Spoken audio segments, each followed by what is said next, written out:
start recording. And so we're not expecting Luxor by the look of it. I don't know what. All party tonight. If you've seen This the is going to go well.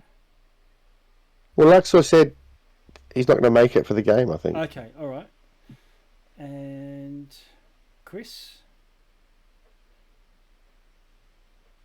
Well, he posted a song before, so I would normally think that means playing. Yeah. And Eileen, I think we'll see. She said that she was just away and even dialed in remotely, I think, last time. Yeah. Not sure about a lead because she was missing a couple with moving house and stuff. So, the dog.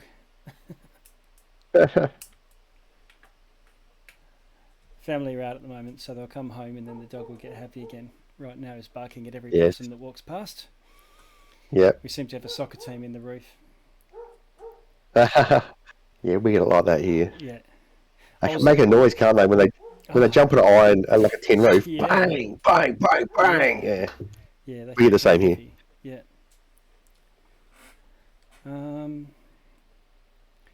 We had a possum in our roof. Yeah. And I found this like tile where it had been getting in. Oh yeah. So then I just didn't think. I just got up and I shut it. Fixed it all up. Yep. Not thinking, of course, the possum was in there. And then a few days later, this like vent in the kitchen, in the laundry, we just found it on the ground. Yeah. We thought, I wonder what that is. Put it back, and then the next day, the laundry was totaled. Right. Because it had jumped down from there and knocked all this stuff down. It had gone to the kitchen, got into the fruit bowl, got into the lounge. We couldn't find it anywhere in the morning because there's no way I could have got back up. And then eventually the dog found it, and it was on for young and old. Right. It was just like a nightmare trying to get this possum out of the house and keep the dog away from it. So we spent the last 2 weekends completely possum-proofing the eaves. So we have full-on wire sort of stapled on around the house. And now we're at the point of we have to put a possum, because we've had it done once. We've done it once before with a pro, so now we're doing it ourselves. Is you put a possum trap in the roof, bait it, right? Just with an apple or something. Because they can't get out. They'll get hungry, get thirsty, you'll catch one. Check it every morning and then release it outside and bait it again. Yeah. And we had, I think, 5 or maybe 6 days, a possum a day until it was all cleared out. So long as they can't get back in, that's how you sort of you'll catch them. Yeah.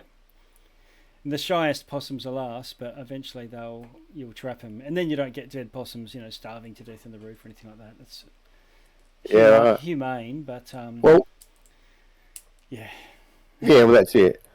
Well, I've heard they hate flashing lights. Oh yeah. So if you just put if you just put strobe lights up in your roof and just shut it up there, eventually they'll just move out. Possum rave. Yeah, so I should have done that the last night. Actually, is just a desk light. You don't want it to fall over and set your roof on fire. Yeah, well, that's right. And so on, but if you put up, just get a little battery operated LED light or something like that. It'll last all night. At least they might scarper out and not come back to sleep during the day. Yeah, that's it. Yeah. I was reading about watching an interview with Mike Merles about 5E as designer and lamenting the mistakes they made. The next, the 6E or whatever, 5.5. This edition that we're playing now, the new edition, yeah. So, with 5E, and their design decisions, but something that has irked me. I've generally been a bit of a 5.5 fanboy. I think really all it is a tuning and rebalancing. They've obviously made, there'll be balancing problems or unknown combos that they didn't anticipate. I don't think they really meant to be, you can cast a spell with a staff and then do one from the thingo, but normally that wouldn't be possible except when you're a sorcerer and you can, do one as a bonus action. But that works with a thief. Yeah.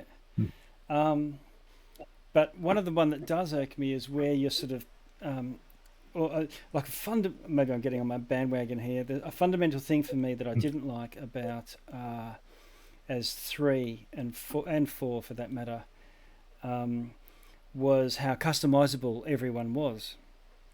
And the problem with it, compared to 2 and even 1 where you're a paladin, thou art a rogue, thou art a wizard, whatever, is everyone started to have a sameness about them, and they all had pretty good armor classes, and even in fight, and so it was more that it was so many pathways to do what you could do that you could what people tended to do, or at least in my experience anyway, was they were able to plug the failings of their the downside of their class or the downside of their character, and so the wizards weren't necessarily weak, or the clerics weren't necessarily tanky but not doing a great deal of damage in combat. They could just stand there next to the fighter, sort of thing. But 5e, even the first version was full. But that was supposed to be a return to simple, stuff. But there's people who made their YouTube career on how to, power, optimize, take one level of this and then one level of that, and you take a wizard, take one level of cleric so that you get more spells, doesn't affect your spells, but you can use a shield, or there's plenty of those. Yeah, what are you doing? What are you doing when you're trying to do that as a player? Sorry? Like, it just...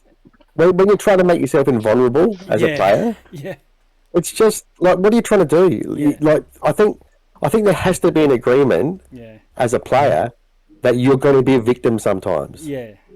Like, you have to be prepared that bad stuff's going to happen to your character. Otherwise, it's not, what are you doing it for? Yeah. Like, you want danger, right? But, people try to think they're the smartest guy in the room by making up some sort of character that's, can't be harmed by anything, It's like, well, well done, That's the fun I've always found in things like D&D. It's like finding an interesting way to have your character fundamentally forward. Yeah. You have something that's a challenge of it. Yeah. A campaign in... It's a good mental exercise. Yeah. Coming up with ways, but I generally, I sometimes like to make a character do something really amazingly, but it's only because I have like one scene that I want to play with that character in one encounter at least throughout the campaign. Do one cool thing. Yeah. Yeah. That's okay to build towards a moment with the character. That's sometimes a good enough reason to have your drive. Yeah. Well, I've got a character in a cyberpunk campaign, and he's got something like plus 21 for initiative. Right. and it's just outrageous, right? But like, I've got a whole story behind it. Like he wasn't quick enough to save his family or his adopted family, and they all got shot down. So ever since then, he's just never going to be second ever again, sort of thing. Yeah. And he's like, it's so if you can power game and optimize and stuff like that, but if you live it as your character as part of their story, it's not so bad. Right. But when it's just for someone to dominate the battlefield or whatever, it's a bit sad, really. So my last character that I took from low level to high level was when I was DMing, and we were running what was the old share rules, Adventurers League.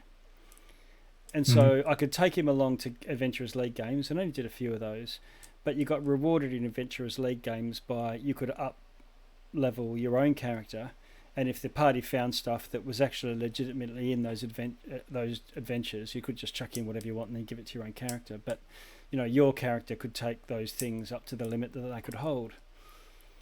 And so I said, my thought was, great, I'm going to make a angel type, holy warrior. I like the idea of a paladin, basically. So I made my paladin. It's like, well, what the hell, great weapon master is probably all you can really do. I don't want to just sit there and wail away. That's boring. I just want to do a lot of damage. I'm happy to be a glass cannon, so fine. But the 5 rules, after about level 6, level 8, whatever, they start to... You don't get as much for each level. Like you sort of, the skill, not the skill, the power increase was actually better for me to multi-class than to just stay the course and be single class. And so I was like, oh, right, I'm an angel, right, ASMR. I don't know, what about my innate ASMR power manifest and I become a sorcerer, divine soul? Suddenly I see the light, whatever. And so great, I've got, I don't want to have like 3 levels of something and miss out on a skill increase, so I'll go 8 for whatever. And almost accidentally made this, it's actually got a name, Sorladin, where you can use your sorcerer points and convert and do all these weird, sorcerer abilities to do divine smite. So I had so many divine smites up my sleeve that it was just silly. But a couple of levels later, I thought, sorcerer, divine soul, I want to have a familiar. How the hell do I get a familiar? A sidekick. There's no, what do they call it, follower rules like there was in 2 and so on, or if I had a way, I suppose. But the way I thought of it was by being a warlock. Was it chains, and you can get a pixie or Tinkerbell type character? So I thought, great, I'll just be a warlock, and it doesn't really affect it. And warlock gives you more spells, so it's more divine smites. And so suddenly I was a Sorladin Ock, or War Sorladin Ock, whatever. And when you just go and picking your stuff, the rogue goes, I'll sneak over there. So, well, I'll just cast invisibility and fly over there with my ASMR ability. And if someone wants to find traps, I'll just, I don't know. It felt like I had an answer for everything, and it got pretty tedious for the rest of the party. So I'm wondering how 5.5 will go with that. Maybe I've read some disturbing-ish things from people who are creators where, like, when you talk about optimizing, they see that as a reward for people who get to know the game. But I think that's bad, because you're very rarely going to have a playing group who are all of the same knowledge and skill. And that's, and it leans into the same thing with like metagaming and all that sort of stuff. When you play like that as an experienced player, you're making it even harder for the new players. Because sometimes you're just going to say, okay, well, I'm going to walk up to that thing that I know is a trap, right? Because otherwise, some poor new player who doesn't know any better is just going to keep doing it every time and being the victim every time, sort of thing. So every now and then it's your turn to be the one that makes the thing explode, and you've just got to accept that as a player and stand up and, take your turn, jump on the grenade every now and then. I think I have it the other way. As I got more experience with D&D, all of my characters have like very severe flaws. Like I have a paladin with 13 in strength, so he barely can hit anything. But he really tries, and if he does, he always smiles because he gets so excited that he actually hits something. Paladins always. I think some of the most fun I had was playing a knowledge cleric who cheated on his exam, so he had really high wisdom. But all the other base abilities were based on intelligence, except his intelligence was actually 6. From the beginning, the whole base of it was he had a headband of intellect. So anytime they got nicked off him, or, the people that were chasing him wised up and dispelled magic first thing, he would sit there picking his nose for half the game because he didn't know what to do. Right. My original idea for Noida was basically, because sorcerers are famous for being the damage dealers, but I thought I want to play support. I would just twin spell haste all campaign. But they changed twin spelling, so I need to go more into killing this time. It's like the divine soul sorcerer. I played those before, and it's like twin spell 7th level Yeah. cleric spells or healing spells or something like that. It's just absolutely ridiculous. Yeah, like Lifeguard Friend isn't really a good spell, but I just like the visual of it. You know, you sacrifice some of your life force to power up people, save them from the brink of death. Yeah. Like the map wise, it doesn't add up because just cure wounds would heal overall more in the party. Yeah. Health total in the pool, but I just think it's cool and fun. Yeah, I think Like it's a good risk spell. losing, you damage, so you risk losing concentration on your haste, but you know, win some, lose some. Wow. Well, this is a small group to be heading into hell. Yeah. All right. Isn't Boys Nice out again? Because those always go like splendidly. Boys Night Out in Sigil. Yeah. What do you reckon? Should we? I'm happy to kick off if you want. I haven't seen. I was looking back in the chat before. I couldn't see. I know we're not seeing Luxor today, but I'm not sure with. I think Shoni sometime earlier said she can. Okay. Maybe I'm confusing with other campaign. I know she was moving and was going to miss a couple of sessions, but I just wasn't sure whether that was this one or. Oh yeah, so it was her. Like last time I think she said she can do that one, but the next one she's moving. Oh, okay, right. Yeah. Okay. Well, let's kick off in anger. Synopsis where we left off is you had a massive battle defeating Lord Soth at the top of his tower in Quinn, and defeated him and saw Arcan the Cruel flee or leave Soth to die, fleeing back to Hell. Rather than pursue him after defeating Soth and retrieving the next piece of the rod, you returned back to Sigil, where you'd found Lady Illustriel under the sway of a vampire, bleeding from the neck. And Mordenkainen turned out to be, as he, or at least Kaz was masquerading as Mordenkainen, and was slowly draining Illustriel. Illustriel was under his sway, and cue massive battle between Kaz, the betrayer, supported by a full force of Illustriel, and versus the rest of the party, and Tasha trying to, like, what the hell, help out, but obviously going for Kaz, but not wanting to just go and spell Illustriel to death either. So you managed to either destroy or banish Kaz back to his home plane or whatever. You've seen fiends do something similar when you kill them on the Prime, noting that this was in Sigil, or in probably something different to Sigil, because it was Mordenkainen's magnificent mansion or some sort of sanctum.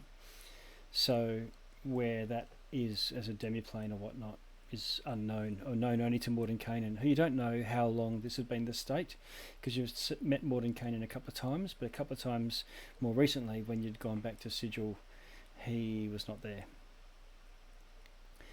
After resting, recuperating, raising from the dead, or bringing back to life, we'll go with that, the couple of characters that had been slain and turned into sort of a zombie or vampire spawn creatures. I think that was that in that battle, or was that the Lord Soth one? I can't remember. That was previous one. The Arcan the Cruel. Okay, so recovering from those ordeals, you're determined to head back to Avernus and try to pursue Arcan, who clearly has, well, you expect what you've seen is the hand of Vecna, an undead hand in place of his own, and apparently a piece of the rod is in the possession of one of Tiamat's lieutenants.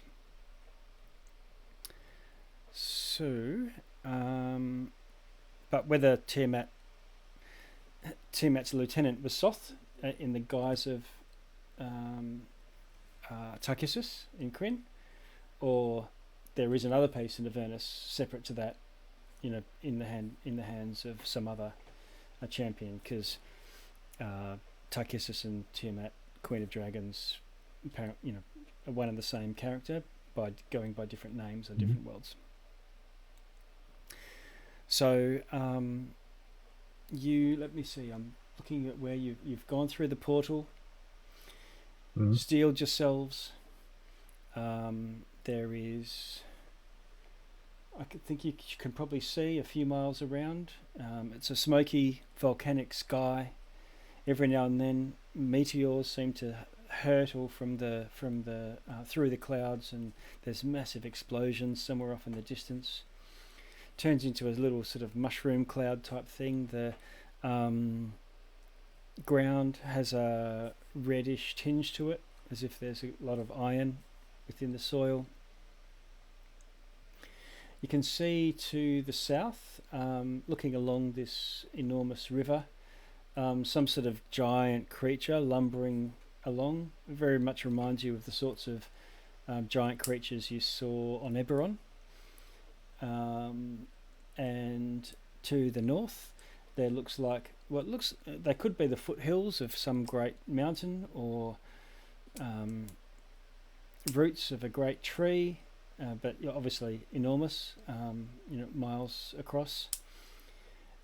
Between that, there's a line of what look like spindly, skeletal hand-like trees leading away to the north along the river. There's also it's not quite a bridge, or maybe it once was, but there's a break in it, both at either end and also in the middle. So there's like two sort of T shapes coming out of this dark reddish river. Every now and then you also see either singles, pairs, or in some cases what look like flocks of flying creatures, like you might see crows flying around, but they've got arms and legs sort of hanging around as their wings sort of flap them about. So also in the distance, like hundreds of yards away at least. The air feels oppressive. It's a little bit hard to breathe. You breathe in, it's like breathing in when you're surrounded by lots of smoke and fire. You can breathe it, it's breathable air, but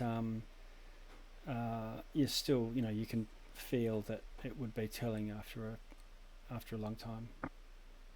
I guess I'll throw over to you guys. What do you want to do from here? So we're looking for Arcan, right? Have we got any leads as to where he was located? Not leads as such, but you know that he is a favoured lieutenant of Tiamat, and turned from whatever his god was previously, Oathbreaker. He would say he made a new oath. And Tiamat is the not necessarily the ruler of this layer of hell, but is one of the powers and resides here. Maybe we should look for some locals. Well, there's also the piece of the rod somewhere in here, and we have the staff. The rod parts guiding us towards it. Mm-hmm. And I think if you make enough ruckus, maybe Arcan will show up. Yep. I think ruckus is what we want to actually avoid in this instance. Considering we're on the home turf, and the home turf happens to be hell. I've never visited, but it looks terrible. Yeah.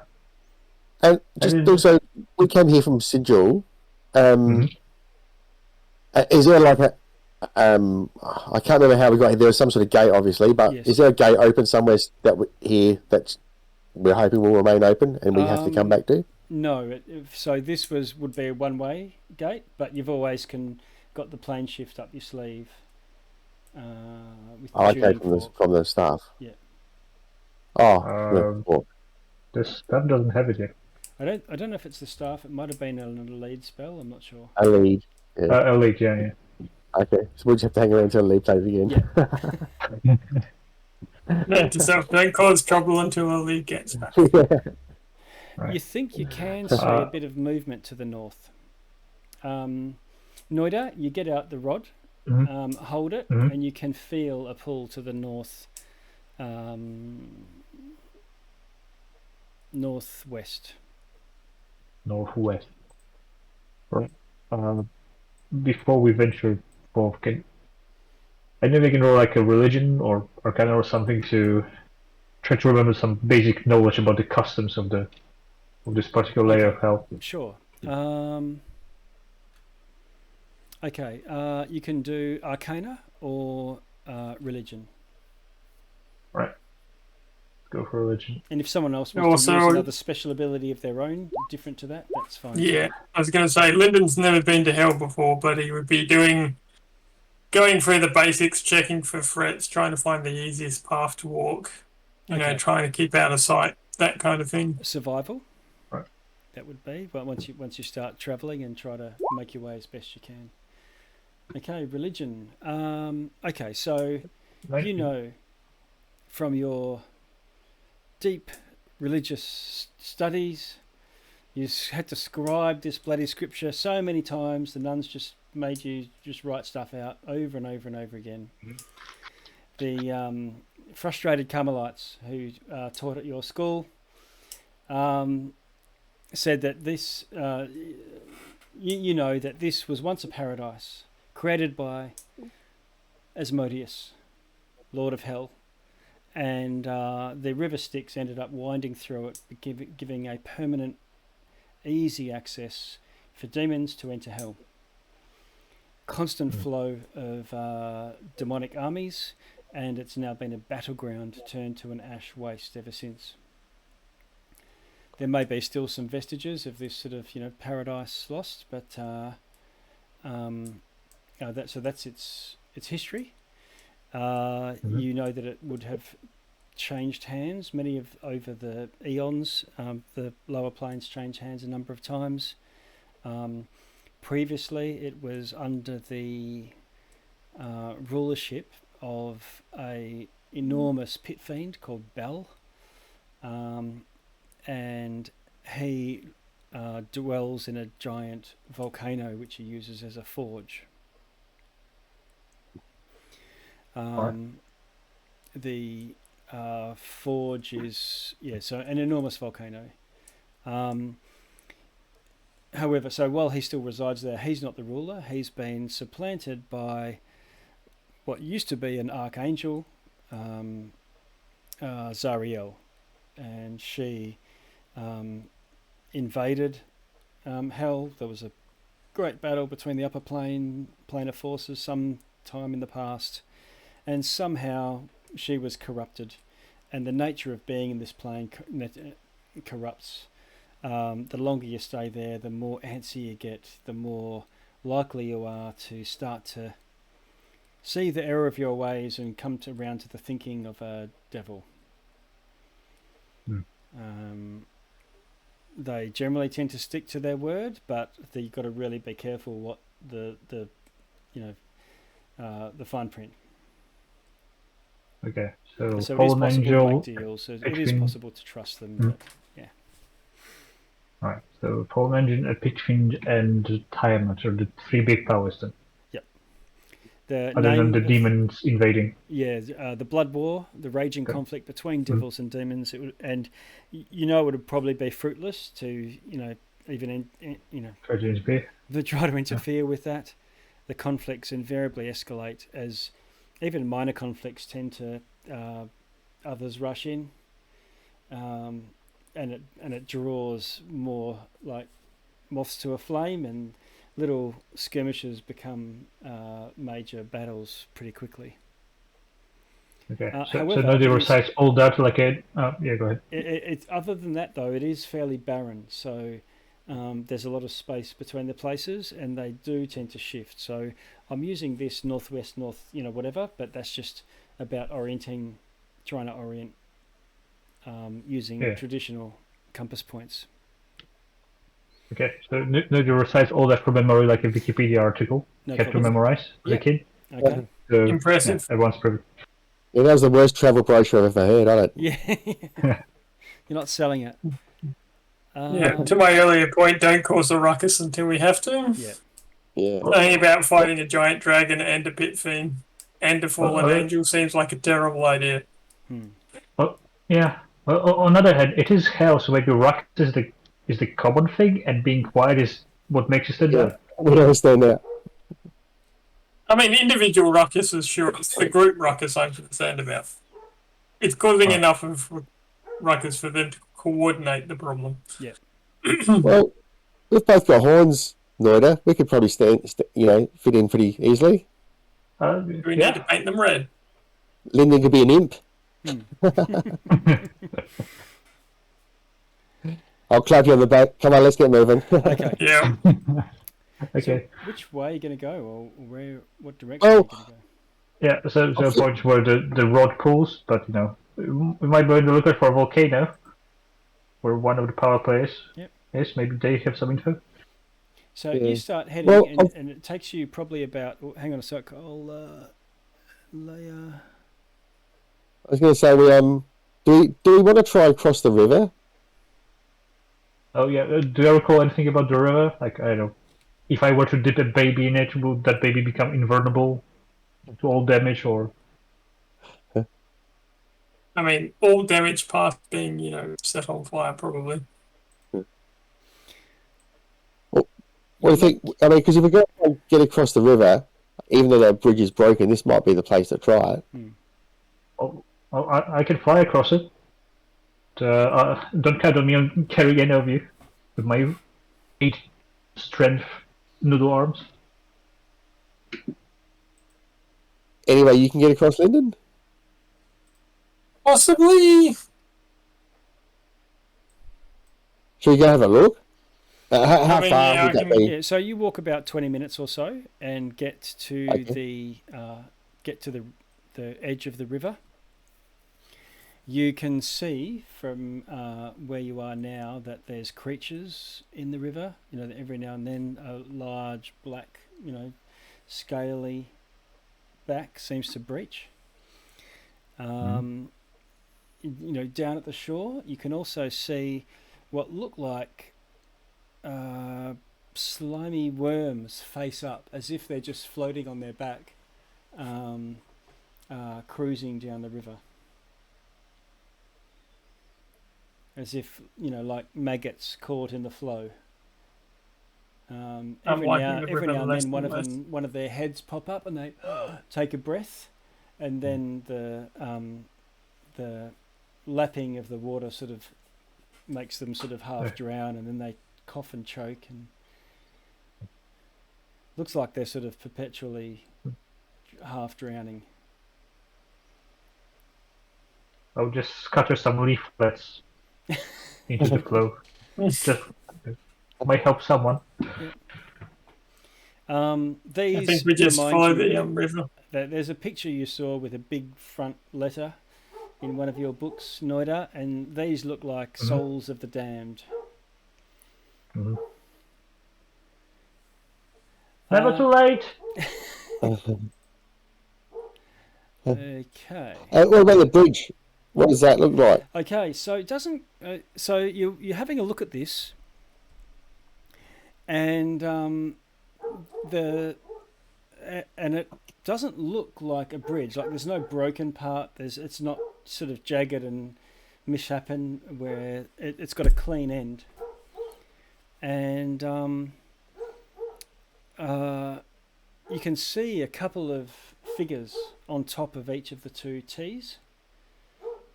Probably human shaped, human sized, arms and legs, that sort of thing.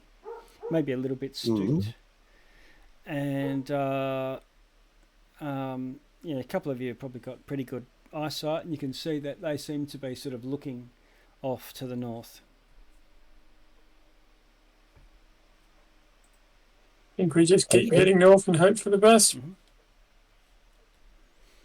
Looking the way they're looking, the smoke eventually sort of starts to swirl a little, as if there's some disturbance, and this what looks like a black knife blade penetrates the sky above, which is actually pretty low, and you can see that there's a few what look like giant rocks floating somewhere up in those smoky clouds as well, and eventually there's a light. And that light sort of like lava type or fiery, red hot metal perhaps. And this rock that starts out as a point almost starts to descend in the middle of the river and starts to be just dragging its way, not touching the water, but I've got a handout I can show you. Good.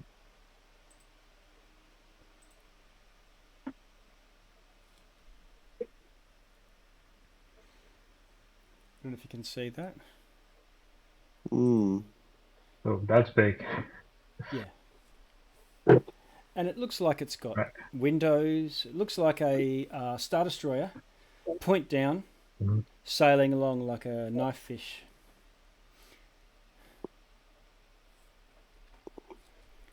And something's keeping it floating and flying, and there's a disturbance in the river where the point of the knife almost touches the river. So there's some sort of force going on there, and it seems to be gliding not towards you but towards this this T shape.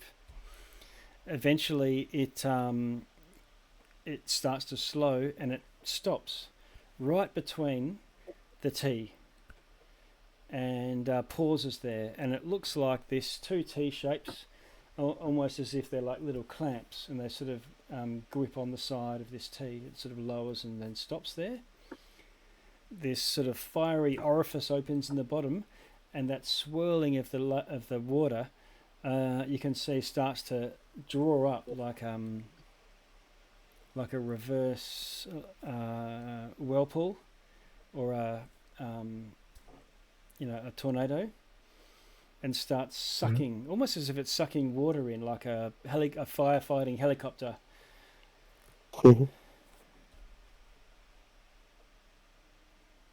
Okay. And where it is in the bridge, there's still like the edges of the bridge. Like, okay. So the edges of the bridge on each end go to the shore, and it's only that big gap in the middle that's now filled, is it? Yeah, there's a large structure in the middle, but there's a smaller walkway to get to the bridge itself. Okay, so with that ship there, it completes the bridge, and we could get across potentially. Yeah. Yeah. Okay. All right. Can we see what the figures that were standing up there waiting are doing? They look like they were doing something to support this vessel from docking. Mm-hmm.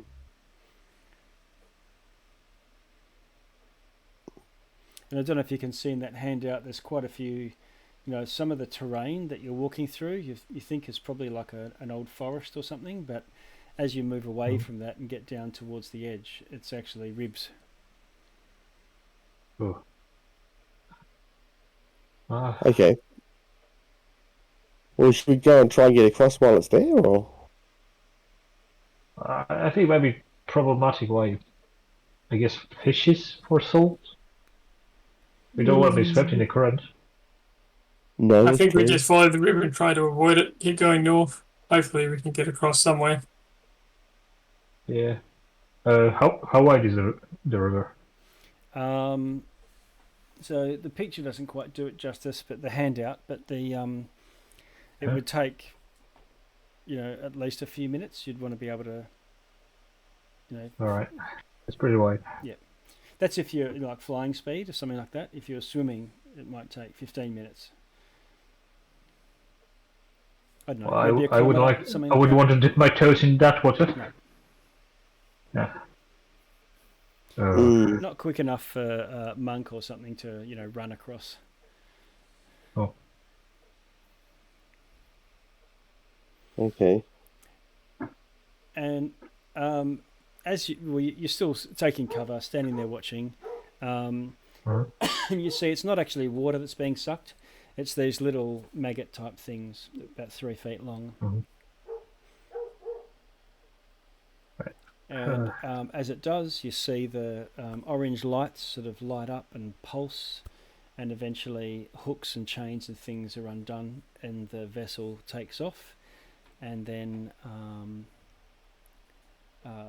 starts heading off. Let's see, I might even have a picture for that for you. I guess that's our cue. Yeah. How big's the gap when it moves away in between? About 50 feet. Okay. It's only the tip of the vessel, so... Yeah. With a bit of rope and me flying across, I think you can manage. I mean, I've got an idea. We could try something. What's that? Bear with me.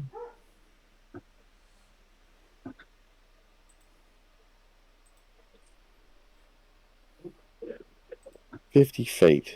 Have those characters moved on, or are they just waiting there permanently? They're still waiting there. Okay. Yeah, so it's those two people I have a problem with. I don't particularly want to make ourselves known just yet. Right. Just because we are in hell doesn't mean they're gonna be unpleasant.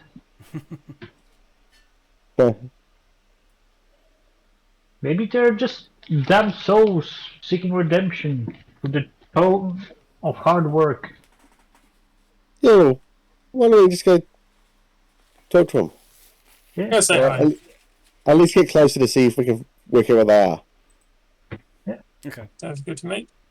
So this is where you'll need your survival. Are you just sort of walking, approaching, with nary care in the world? Are you stealthing? Are you marching? I think we're stealth. We can pass as locals. If you... Okay. Well, yeah, I suppose. Okay. Try to be as inconspicuous as possible without looking like we're trying to be inconspicuous. Pretend like we're not tourists. You want a stealth casual.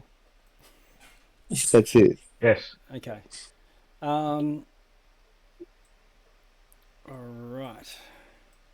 The old trick of walking around the army barrack carrying a clipboard so people think you're working. Yeah. Okay. You approach. You can see a walkway and a fairly large, tall, spindly figure. Long, curved, Tim Curry-like horns, large wings. It sort of looks over and then calls out in Infernal. I don't know if anyone speaks it or not. Right. Yep. Nope.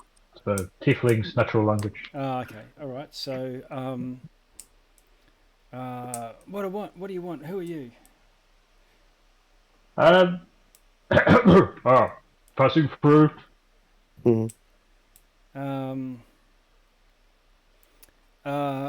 Where are you coming from? Who are you with? From over there, we're heading that way, and with this too.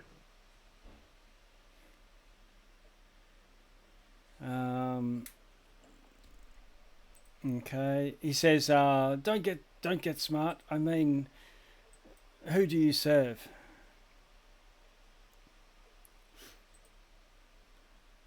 I'm sort of between masters right now.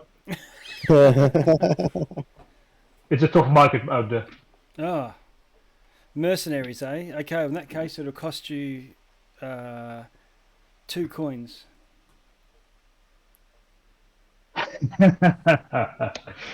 All right. Silver, right? No. All right. Soul coins, of course, the currency. And you might not have heard of soul coins. It's But you do know that devils trade in souls, like that's their deal. But when they say soul coins, that's a weird mashup. You know what? I left my wallet on that side of the river. It would just let me go get it. Another one sort of flaps down next to him, and they converse very, quietly. And then he says, "Have you got any magic?" No, I'm sorry. Okay. We'll go and earn your keep out in the wasteland with all the rest, and come back with your 2 coins.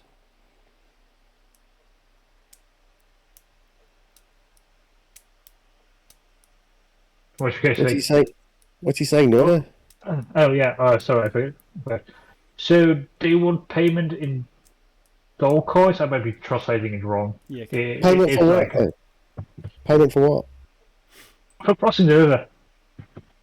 How are they going to get us across? The toll. No, I think they will not interfere with us getting across if we pay them. Yeah. But we've still got to get across ourselves. Yeah. For 2 coins, he's got to get me across. Tell him that.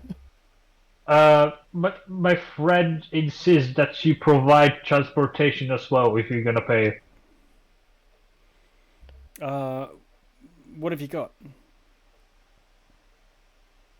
Well, nothing yet, but when we do pay you, you'll carry us across, right? Yeah, we'll carry you across if you pay us in a permanent magic item. They want magic items, and if we can hold them over, they will carry you across. Yeah. Okay. Magic items. Yeah. Is it like per person deal or lump sum? Yeah, and one of them says, "Yeah, good idea." Oh yeah, and you're insightful enough to know that he was probably intending one.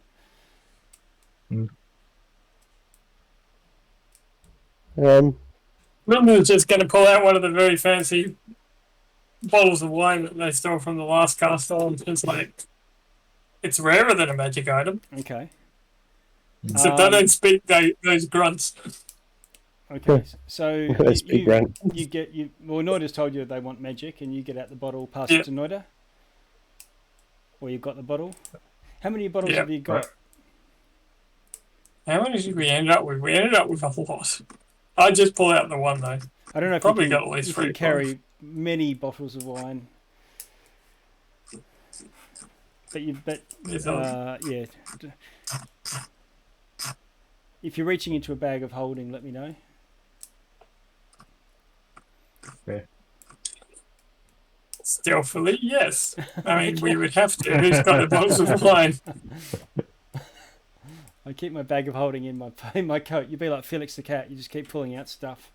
Okay, so pull out a bottle of this wine. Noida, are you going to offer this or present it? Or yeah, so, Lydia, what do you want to say? Oh, it's just we've got these bottles of wine and they're, well, they're not magical, but they're quite fancy. I don't think we have anything else that I'd want. Okay. So it is hell. I don't know if they have alcohol in here. I'll try. It's the sort of magical liquid. The mortals are killing themselves for it. Mm-hmm. It's really valuable out there. Would that get one of us across? One of them flaps down next to you, and they are large, or it is large. Muscly in a lean way, yellowy skin, red eyes. Yeah, like I said, enormous, curled, ibex type horns, and a pitchfork. Just to hammer the point home that it's a devil. And he says, "Give me a look." And he looks at it and says, "Oh, yes, alcohol. That's all we have here in hell. But he, pops it and it says, wine. It says, okay, I'll have to test it first. Well, test if it's corked. No. It's sealed with wax. If you look carefully, it hasn't been opened for centuries. Okay, well, you said bottles, so if you give me one now in good faith and I like it, I'll take one each and then we'll ferry you across. All right, how about this? You take one of us across, then you can drink that one. You come back, you get another one, you take that one across, and you can drink that one. Oh, this looks like a party game. We might, yeah. You might drop the last Thanks one. for going last. Okay, all right, so who's first? They agree to that deal. All right. I'll go first. No. Okay. Who's that? Does that Gungo? Did everyone just step backwards and leave you Gungo in the line? No, Lyndon, I think. Lyndon. Okay, Lyndon's first. All right, so you hand over the bottle. The guy's got one bottle under his arm. He's got you under the other arm, and woof, woof, woof. It's quite jerky. It's like a trotting horse. As it, each flap of the wings is quite powerful. And he, as he's flying, he's got you under one arm, and he sort of, pulls the cork out with one, and he starts go. Hey, and he looks down. He says, "Hey, little fella, this has got alcohol in it." Like, of course it does. Well, no, all the alcohol, all we have is alcohol, and it's all non-alcoholic in hell. No wonder you're in hell. There you go. All being has no alcohol. That's perfect. And after a couple of minutes, he sort of settles you down on this at the base of a mountain, a small, very very pointy hill. Probably is probably better termed. Now he says, "All right, well, I'll signal," and he waves across. And the other one looks at you two expectantly. So he says, "Where's mine? I'll take the other one of you across." Right, going good. Sure. I think he's got all the bottles, but I think you can probably wave back or whatever, and Lyndon gets another one out, I presume. Yep. Waves it. Yeah, The guy gives the thumbs up. He turns to you, Lyndon, and says, and points. You don't speak Infernal, right? Nope. He points at you, points at Noida, and points at Gungo, and holds up 3. And then he says, 1 each. Yep. Noida would just fly across. Okay. All right. Yeah. So you're giving him 3 bottles from your stash? Yep, we'll give him 3 bottles. All right. So between the... Noida can fly. He will fly himself across. Okay, all right. Noida flies himself across. The other one flies you, Gungo, across. And you are now on the other side of the River Styx. The Gungo's going to, I think, put on a cape. He's got hoofed feet and horns. He's going to get out his trident. Yep. And he's going to walk around All right, you'll fit right in. Yeah. Yeah, I'm gonna look back at these devils, look at what Gungo's doing, and just go, I don't want to hear a word about this until we're done, and I'm gonna cast Disguise Self, and I'm gonna turn into an imp. An imp that doesn't fly. I've got wings, but I'll still be walking. That's even funnier that you're walking. It's okay. If anyone asks, we say you misbehaved and you've been grounded. Yeah, perfect. One of the wings is broken, slightly limp. I'll go Finding Nemo. One will be about a third the size of the other one. How's it work? You head around the base of this hill and start to head off. After about another 30 minutes or so, you get around it, and you can see in the distance along the river there are towers regularly placed, fortifications still intact. There's also plenty of what look like destroyed towers or piles of rubble. At this point, you're starting to feel quite weary, and I'll get everyone to do a Constitution saving throw. Right.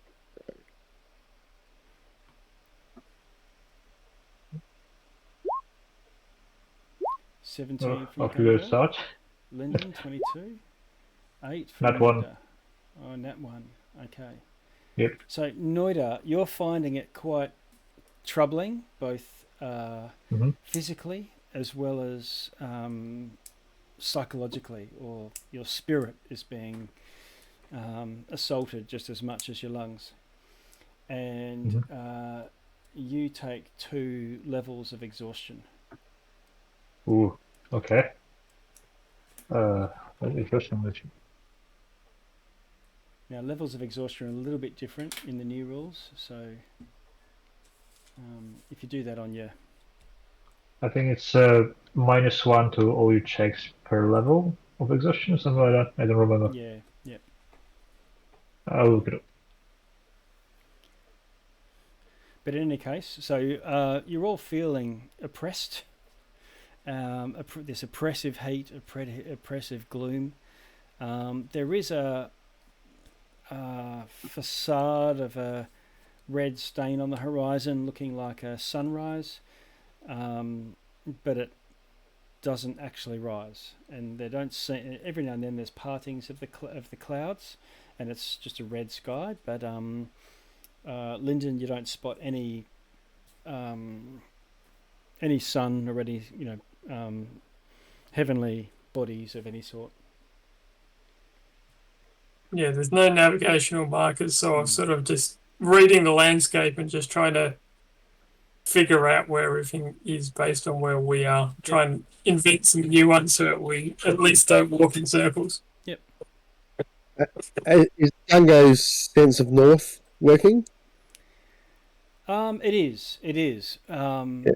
But as you travel, you do that actually will trigger and let you know that while it looks like you're traveling in the same direction as far as one milestone to the next, and your memory looking back of the river Styx and whatnot, is that more north might be sort of swinging left and right like a flag in the wind. Okay. So Noida, did you just check up that exhaustion? Yeah, I was just typing in. So it's 2 times the level of exhaustion penalty to D20 rolls. Oof. And 5 times the level of exhaustion penalty to movement speed. So I move 20 feet. Okay. All right. So you slow down. 30 now. With 2 levels. Yeah, and -4 to all rolls. Okay. All D20 rolls. Wow. Hit, save, everything. Yep. Okay. Sorry. I think it's ability and attacks. All right. Go and go pick up Noida and carry him for a while. Okay. No, I was also saving throws, yeah. Yeah. Okay. Still following the direction of the rod? Yes. Okay. Okay. I should have just moved you incrementally. So go for probably another 40 minutes or so. Expanding your view a little bit. It's quite flat where the terrain you're going over now, although you can see hills and mountains and things in the distance, or you have. And you hear this whistle, and this little head pops up and says, "Hey, you from around these parts?" Go over there. And this little imp pops up. What's the noise? Starts talking in Infernal, gesturing at you, Lyndon. Lyndon just shrugs his shoulder and he's going to start. He's immediately nervous. He's going to start looking around and make sure he's not about to be ambushed. Right. Now, you look like an imp, though, don't you? Yes. Yeah. Or as best that you can come up with what an imp should look like. Yep. Yeah. I'm just going to start tapping my ears and pointing to Noida. Okay. Yeah, don't mind that one. You see his broken wing. When he fell, he smashed his head. Something awful on the rocks. A bit Lyndon, confused still. Lyndon, can you do a a Arcana, but use your charisma rather than your intelligence.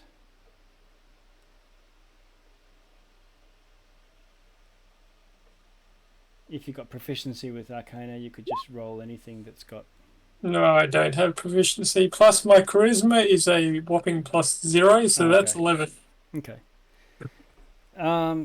So this imp sort of...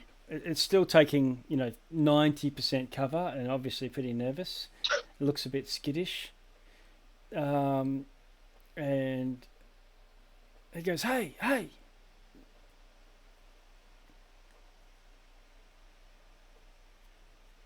Just get a point.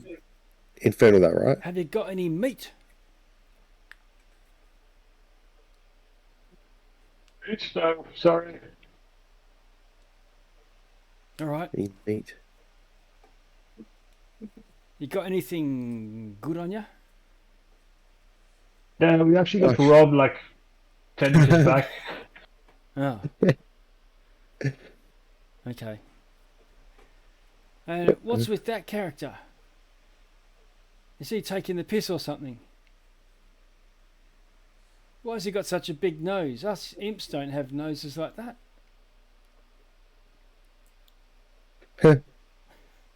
No.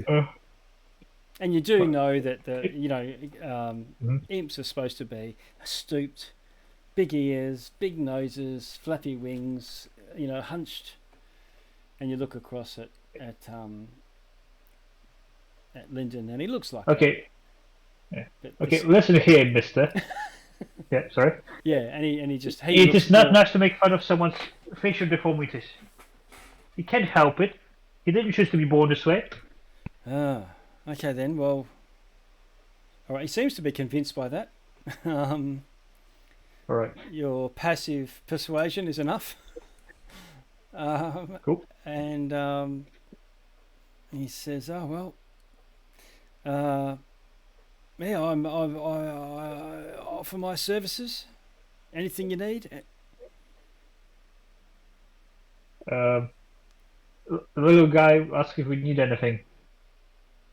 I mean, at this stage, to be left alone and not harassed, and it's not my fault I was born ugly. Directions? I mean... Direction? Okay. Directions to where? Well, we kind of know which direction to go, but yeah.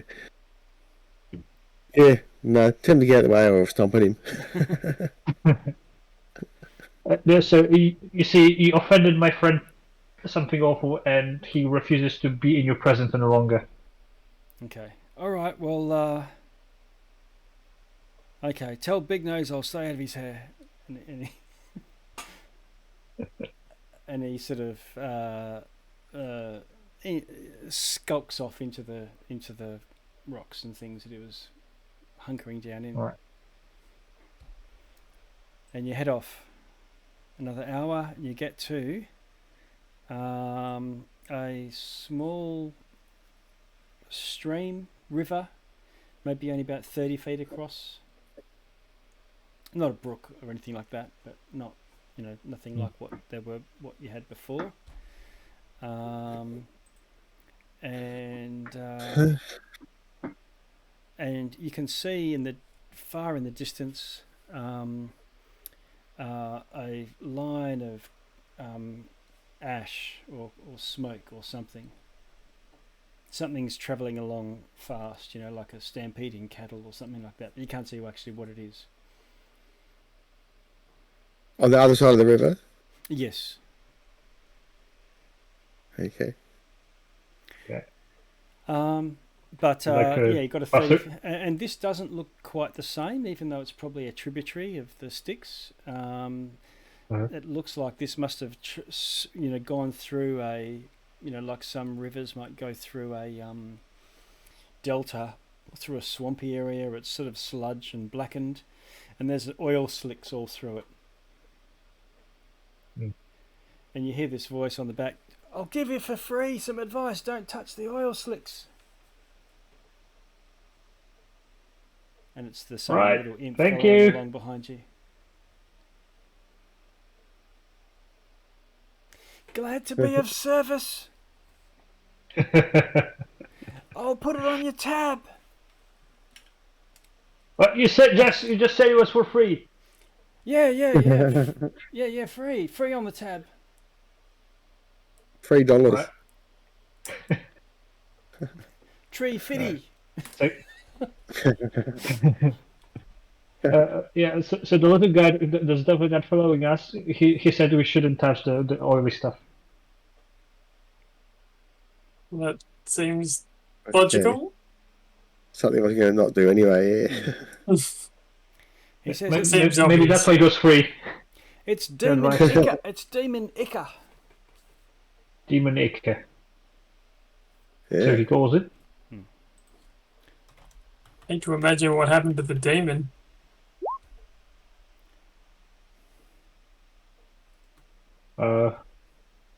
Is it? Can you guys jump across it, or? I mean, if there's enough clear patches, I don't know about jumping. 30 feet. But if there's enough clear patches, I can sort of do a hop, skip, and a jump. Find my way across. Yeah, there's not like little rocks and things that you can use as stepping stones. It's probably deeper than that. I mean, this is going to sound weird, but if you slap me, I can find a way across. If I slap you. It's a defensive reaction. I don't understand it. Something the druids taught me. Well, before we start hitting each other, I imagine we see that big chain thing to the south. Yes, you can, and it's right. Huge. I pointed out. Okay. Might be able to scale that. That's a good idea. Okay. Yeah. So you walk along this this tributary and get to the chains, and each the chains here. Like from a distance, you can see chains in the. As you get closer, it looks like just like an iron ridge, and the metal is probably at least 3 feet thick, and then bent around to make these giant chains.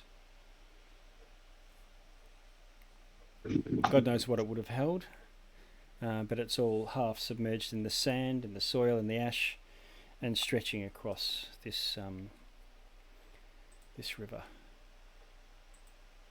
At this I point, can work with this. If you... Yeah, at this point, I need everyone to do another Constitution saving throw. Yeah, all right on. 6. Oof.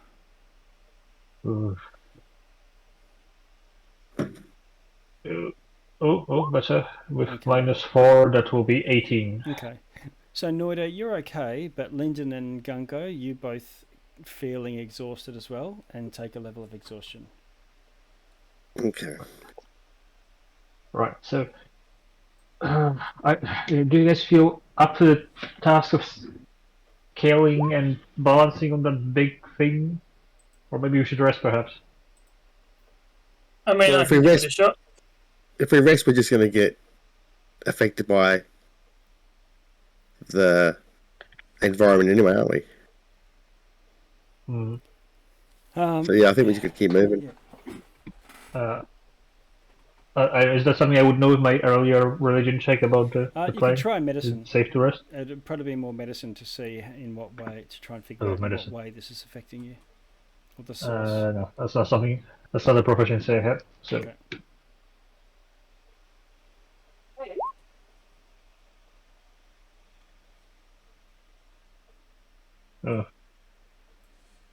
I mean, if we make it across, I can set up a safe space for us to rest if you want. Do you have something that will shield us from the elements? I do. Oh, okay. Let's go. All right. So you're trying to make your way across this this chain. It's stretched across from two high points. I think you can see if you zoom in a little bit. If I move the parties thing out the way, yep. And then draped across this low hill. It'll be a athletics if you want to just like grab on and go across like a sloth or a koala, or you can try and if you want to use acrobatics. Go try athletics. Okay.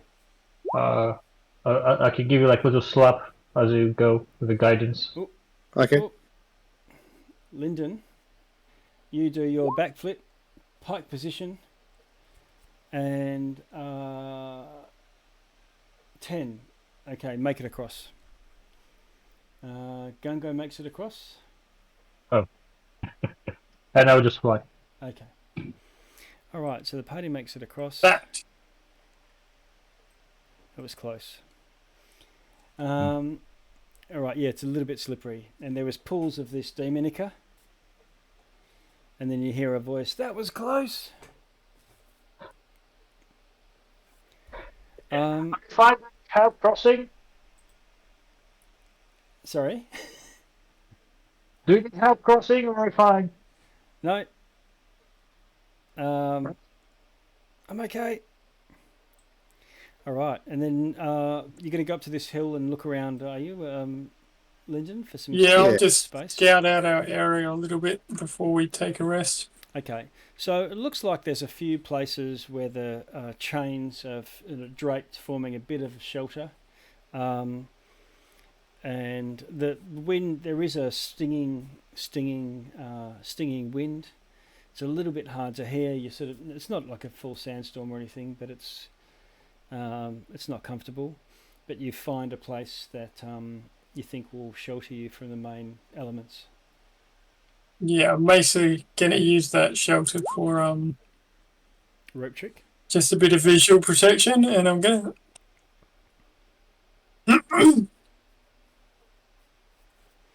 Okay, you touch a rope, hovers around, and invisible with the portal. I mean, that would save us from the elements for an hour. I don't think it's enough for a rest. Enough for a short rest, I guess. So you do rope trick and you climb up. Once you climb up the rope, Lyndon, you don't feel the harshness of the elements, but you do. So you don't feel the smog, the whatever, but you do feel.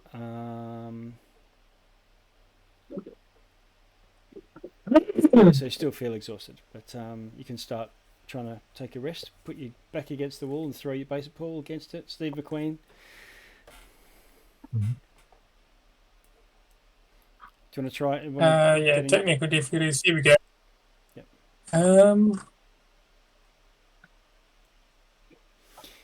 Noida, you climbing up too? Yeah. Okay. No point just staying here alone. All right. So you take a short rest. You recover enough, whatever would recover on a short rest within the rope trick space. New range of things. Yeah.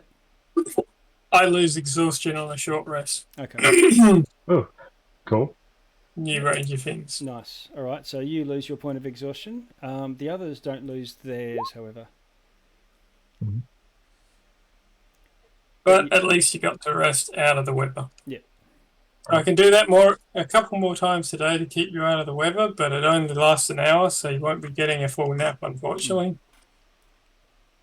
All right. Well, a short respite is always something. Yep. I'll keep heading off from moving here? Yeah. All right. Yeah. Okay.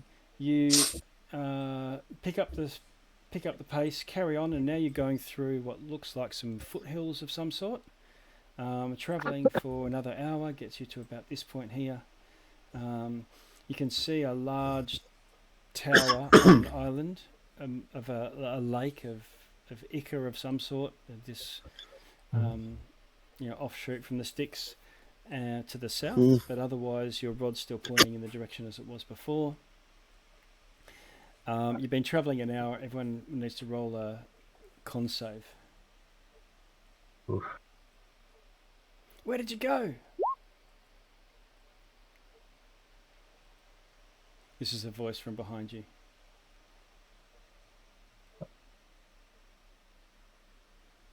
So, Lyndon, you're okay? Got 15. Okay. Now, factor in the minuses that you get for your D20 rolls. It's 2 times the level of exhaustion. Yeah. So I think it's just 2 times the level of exhaustion. Yeah. So, yeah. So I got 18. 4. Okay. 13. All right. So you're both okay. I wonder why it doesn't take that off.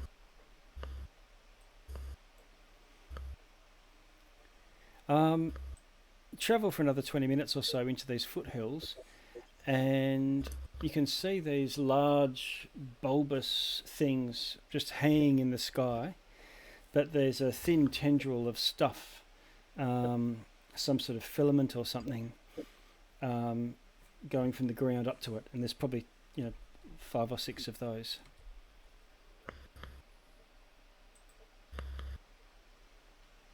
Tendrils of stuff. You can see some large flying things. They're buzzing in and going in through holes in the side. And you can, as you approach it or you start to sort of scooch around it, you can see there's more of them here and there. Yeah. Figure the hell would have mosquitoes. Yep.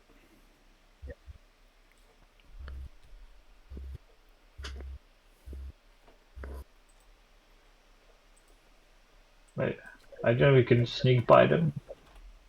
What do you guys think? Yeah. Yeah. I mean, we've been stalked once and robbed twice, so I feel like sneaking past people is probably a good idea at this stage. Yep. Right.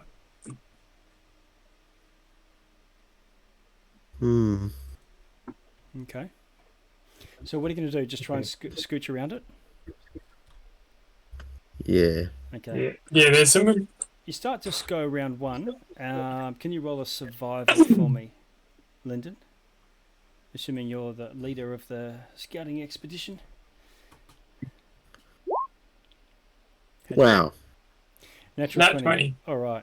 So nice. You managed to navigate your way through. You scout around one, and then another one looms in. And you probably can see some on your map here. That are quite big, but you've navigated your way out of the field. From here, you've gone about another hour through the hell wasp nest forest, and you need to do another con check.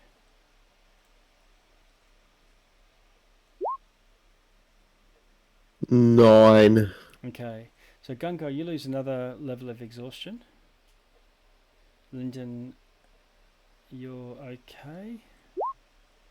Noida's okay as well. That'll be 19 with the penalty.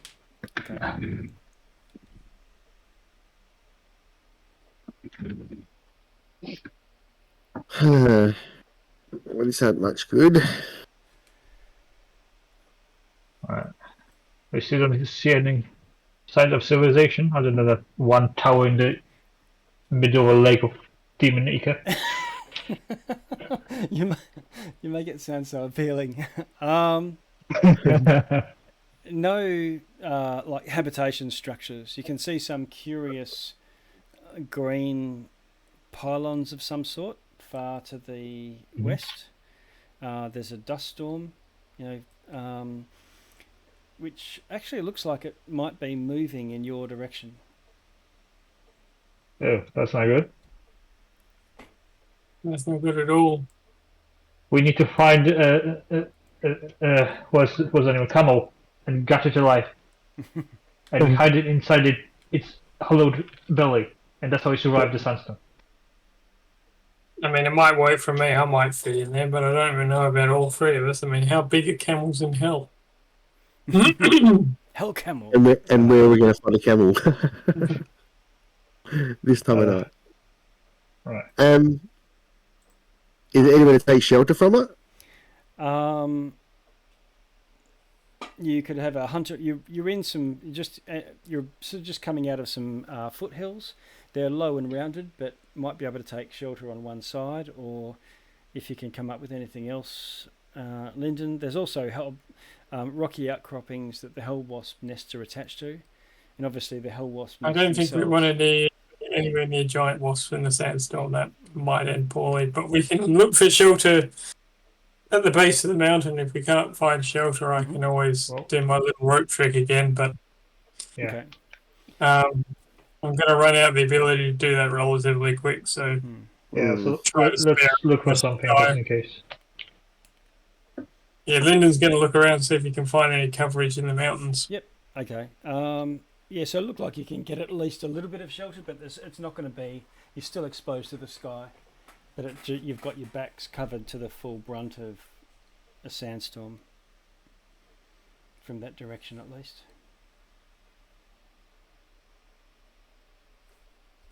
Can you tell how big it is and how long it'll take to pass or anything like that? It might be 20 minutes or so. Ooh. Watch it for a little bit, and you actually see it. It's the sandstorm seems to be coming from a single point out the front of the sandstorm, and as that single point seems to move, that kicks up sand behind it. It's not like a weather effect. Okay. Any sandworms? Yeah, very sandwormy. You can actually see something moving far to the west that looks like, those serpenty type creatures that you saw in the sticks, but this is actually in the sand over near a big chasm. Hey, Noida. Yeah. Yeah. Ask your little stalker if he knows anywhere to get shelter. I do wonder if there are any shelters nearby. Here we are in the Infernal. Okay. Yes. If only you had a guide. If only. I wonder where a guide would be hiding right now, so I could go and find him. Yeah. And you can hear a voice getting closer and closer, talking in Infernal, and it says, "Hi, I can be a guide." Whoa! Soul coins, magic items, gems. Wine. Wine. Okay, it's a special one. That's there's alcohol in it. What's he asking for, Noida? Same as the other guys. Magic items or soul coins. This one seems to not really be into grave products. Ask him whether he'd like me to rip him in half with his, legs. My friend is getting quite agitated and threatens bodily harm against you if you don't help us. Okay. Can you roll a what's it called? Intimidation. Can I help? Well, you're rolling intimidation. Yeah. You I'm just you want me to do it? Yeah. I can do it. I'm just frustrated. 16. Oh, hang on. I'm tired. 12. 12. Is it 12? Oh, because... Well, yeah. So you're trying to be intimidating. You sort of yawn and you're sleepy-eyed. You stumble a little bit, but we'll see what he goes. Okay. He says, "Ooh," you hear him visibly gulp or audibly gulp, and as he gulps, he sort of turns invisible. And then you hear this. I'll get at the lantern of revealing and light it. Yeah, then you get this. You hear this. You get it. What's the range of the lantern? I think it's only 30 feet. Yeah. Okay. 30 feet. Oh, well, 30 feet and 30 dim. Yeah. Okay, so... Oh, no, if you're in the bright light, so 30 feet. Okay. All right, so you shine it around. You're like one of those spotlights looking for bombers in the sky. And suddenly you see this little imp, and you light him up, and you can see as you're looking him in the eye. Ah! And when I see him, can I go, I wonder where he is? Yeah. Try to get close to him. Okay. Well, he's only about 10 feet 10 feet up, so you could probably jump that high. You've got a high jump of. Yeah, I'll jump up and grab him by the leg. Okay. All right. Do a was it grapple? Yeah. So I think it's a hit roll now. Yes. And then if I do a hit instead of doing damage, I can do a grapple. He does a save, does he, or is he the grapple automatic? Yeah. Okay. So 25. Yep. Okay. So you grab him by the foot. So his save will be 13, 19. Okay. DC 19. Okay. Which he fails. He almost wriggles free. He's a slippery little sucker, but you've got him by the foot. All right. Drag him down. And he goes, I don't know, there's no sandstorm. What is it then? Oh, I can't talk to him. I'm just going to hold him by the wings. Yeah, okay. And you can relay this. It's okay, Noda. Just no retroceding. Yeah. It's Wastelanders. More info. Driving their Tormentor. Yeah, we're switching from Dune to Mad Max. Yeah. What's the quickest and safest way to the? You need a vehicle.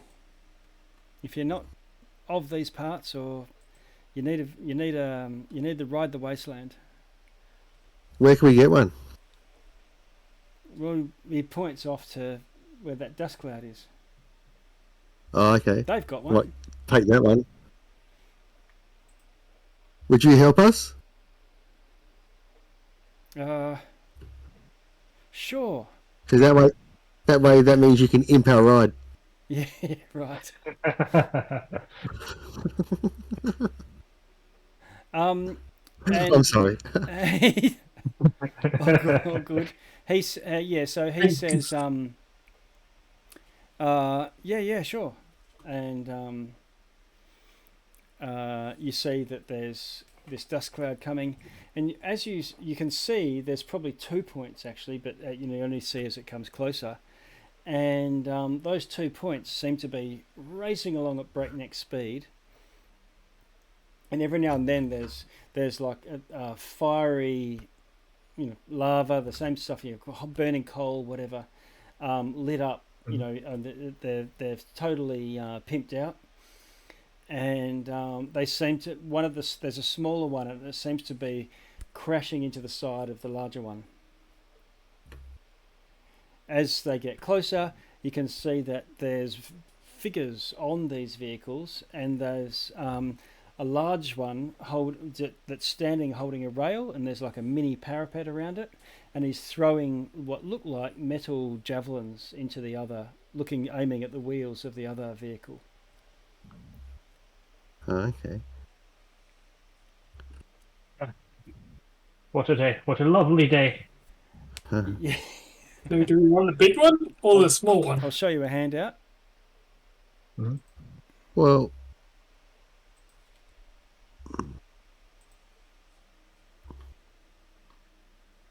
there's the big one. Just zooming it up a little bit.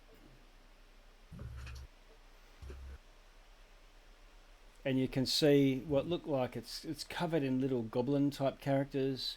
There's some creature, human shaped size, but with sort of spiky armor and a leather cloak of some sort flapping in the breeze, with tiny vestigial wings, and an absolutely weird creature with a tentacle coming out its mouth and a skull for a face. Horns, the same sort of horns that you saw on those guys on the bridge, weirdly, but it's not this figure. Bird-like feet and different chest and arms as well, and it's like hanging off the side, and seems to be hurling fire of some sort, like grenades, Molotov cocktails, things like that. At the front of this, do we just fun for a ride? Yeah, one of these things. It's got 5 wheels, 2 front and rear, and a huge one at the front with spikes that it's sort of gouging a line through the ground. Hence, it's kicking up a huge amount of debris. I'll show you the other one. Mm-hmm.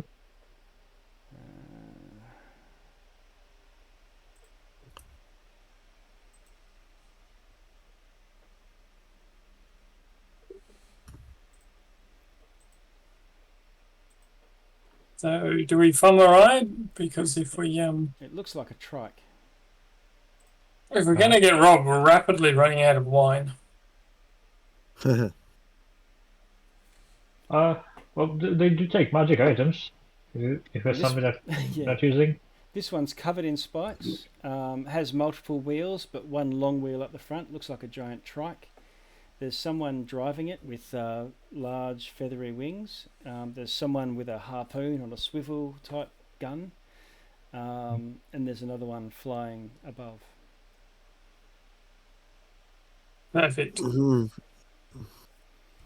And you see the harpoon go. It shoots into the back wheel of the larger vehicle and actually does some significant damage. Both the vehicles are a little bit dinged up, but the larger one's just taken a major hit. Right. Okay.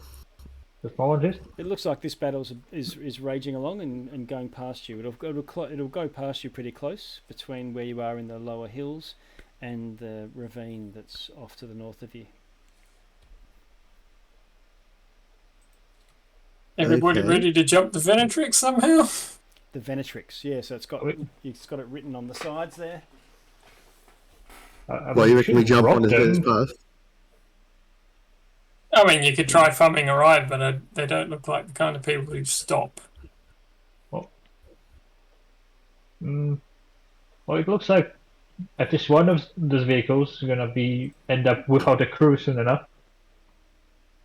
Yeah, but it might get if we leave it too long, it might get too damaged. Yeah. The small vehicle sounds like the one we want, right? Yeah. Maybe.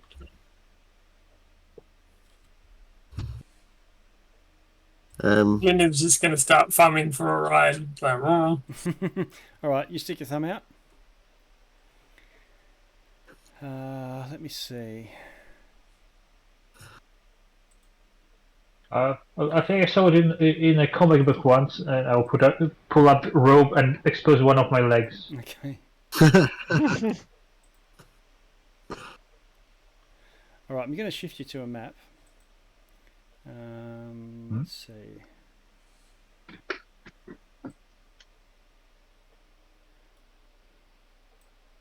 Here we go. Guy self and see if I can pull the car over.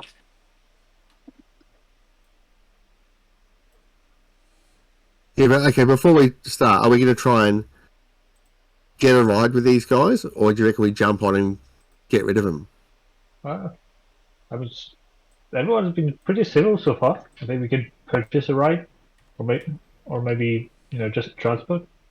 Have they got time to make a deal at the moment where they're getting chased? I mean, that could be part of the deal. They look like they might need some help. Yeah, okay. I mean, we don't know what the situation is. So. The swivel gun on the larger vehicle is squirting demonica, like some sort of torrent of colourful sludge. But it looks like the driver is just too good and sort of swerves away and dodges it. Can you see the map here yet? I'm just checking. Just a little map, yeah. Yep. I can't see tokens on here for you guys yet. No.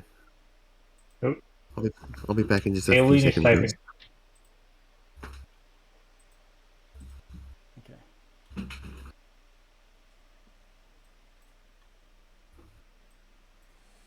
cool. All right, characters. So I'll drag you onto the map. You'll just need to check your hit points and passive perceptions. So there's Linden, Noida. Where are you, Gungo? You should be full. Haven't been damaged yet. It's just exhausted. Yeah, I mean, this might have been before you from going up levels and things. Just check your maximum. Levels, yeah. So there's Linden, there's Gungo, and who am I looking for? Noida right there. No, I think I can drop myself. Oh. Okay. There we go. Cool. So you're on this little vantage point here. Okay. And they are racing along.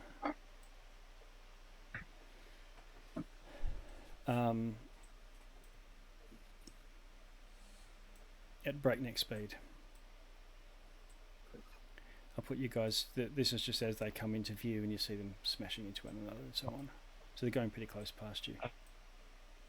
Okay. Maybe I'll cast Thaumaturgy and just say, "Driver, pull over!" Okay. All right, what I'll do is I'll go into turn order. I'll just how many were there on the big one? The big one. There was some sort of hulking abomination of some sort. What looks like some sort of hag from this distance, and I don't know, 5, 10, who knows how many? Okay. What looked like savage gnomes. Wow.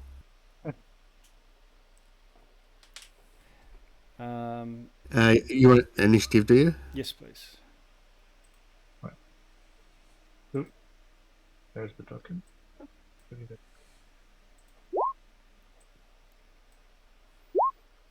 Okay, so I've said Gungo 23, Noida 7, Linden. I'll just it's -4, right? Still the exhaustion. Yeah. So 3. Change mine. If you've got the exhaustion on there, you would have thought it would include it, but maybe it doesn't. Yeah. D&D Beyond. That's what I would have thought. It doesn't. Yep. What are you on, Linden? 17. Mm-hmm. Add turn. So there's a demon grinder. And 10. Add turn for the tormentor. Okay. Descending. What was the message? Todd, did you see? I think it was just an idea. But... Yeah, film is not playing. Yeah. Oh yeah, okay. Just a confirmation. Yep. Gungo, you're top of the pops. What do you want to do?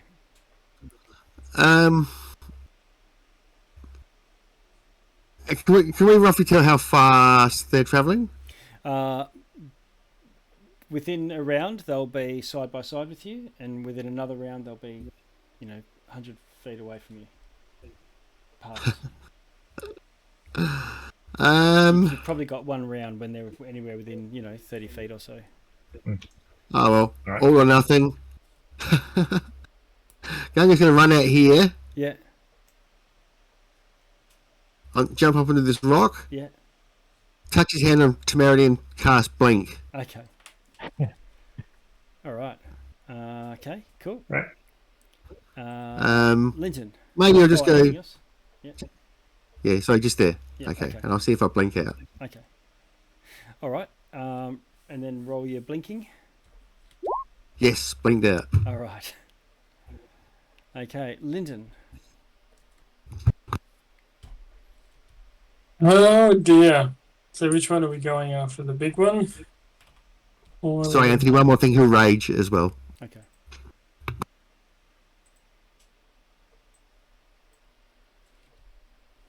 We just want to get on this thing, don't we? Yep. I think. No, okay. Yep. Hold on. Now that they're this far away, Lyndon, you're you've got pretty keen eyesight, pretty perceptive. You can see these gnomes seem to be covered in some sort of smeared grease, and it's oily, as if they're covered in demon ichor.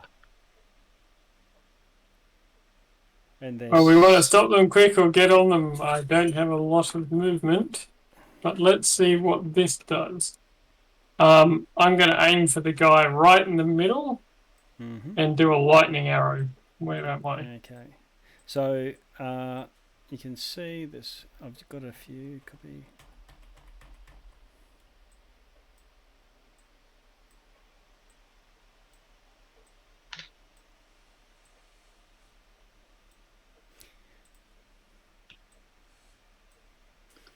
All right. Lightning arrow. So what is that going to do? Roll to hit, is it? Yeah. That shouldn't have cast it. That should have displayed it. All right. That's fine. Hitting or missing a target with a ranged attack. So I attack them first. I'm just going to aim for the guy right in the middle. Okay. Our little friend right here. And this is a bonus action, so I can't do that. So attack. Okay.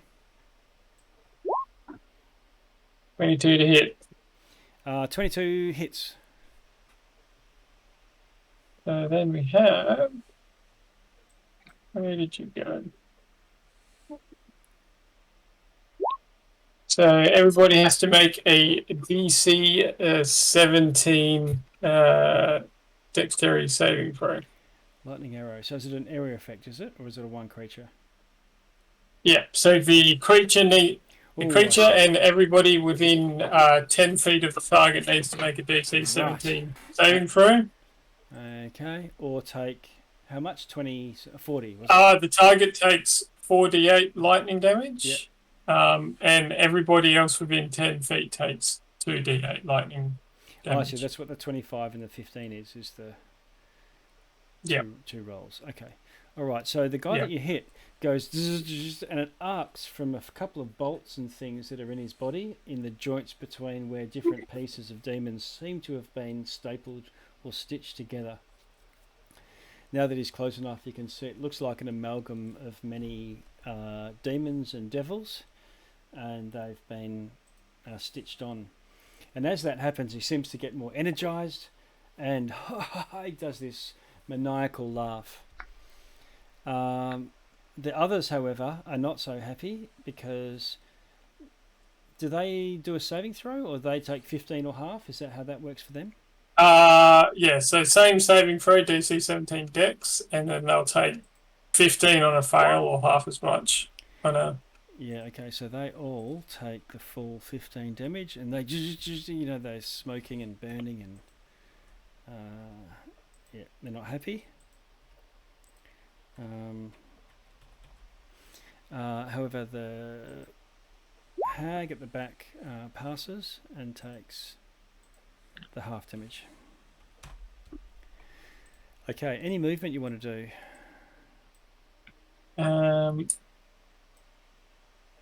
Can't get to the other cliff, so they're coming this way.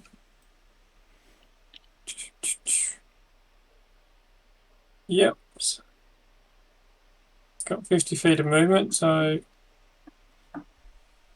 I'm just going to move here to the edge of the cliff and see if they get any closer. But I doubt that.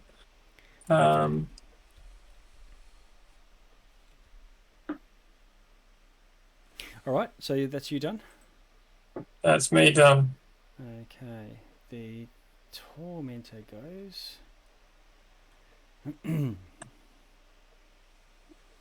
And first it drives up to the side,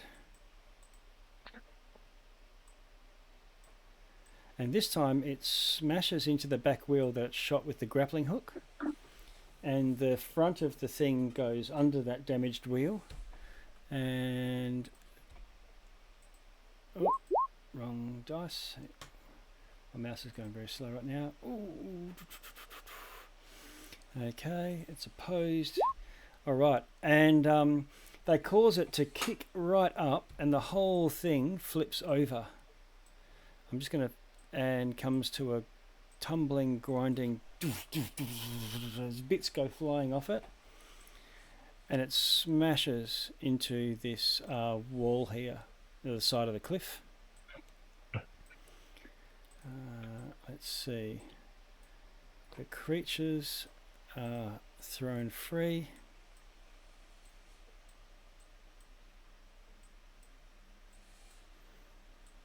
And the Tormentor's got another little bit more movement, and it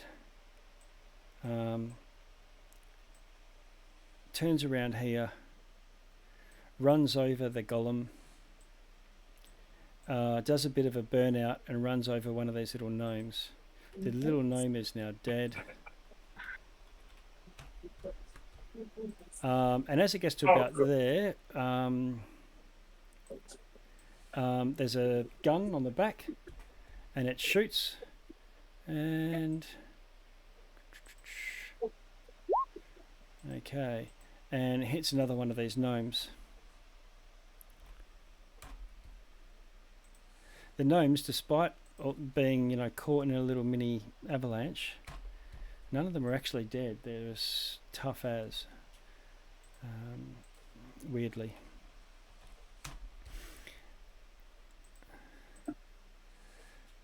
Okay, and then this vehicle gets to about, you know, starts sort of, it does a hook turn and starts spearing off to the north. The hag, 1, 2, 3, 4, 5, 6, runs over to the vehicle. She barking orders to the golem, who sort of lopes over and jumps on. And he jumps on and then offers his hand or a tentacle or some sort of slippery thing and hoiks the hag back up into the vehicle. And she commands the creature. The creature does something. Oof. Okay, and it's on its side, and he pushes, and it flips down onto its wheels. And when it was on its side, Gungo, you probably got the best sight. It's actually got half tracks at the back. For what that counts.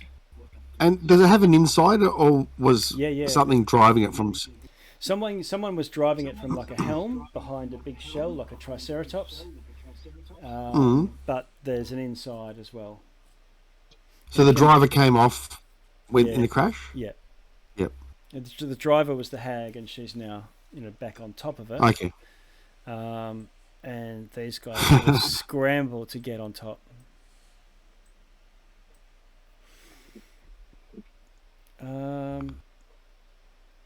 Okay, Noida, what do you want to do?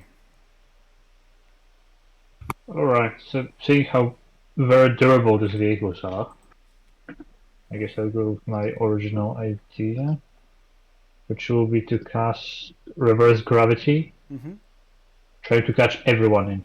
Okay. What's the area of effective reverse gravity?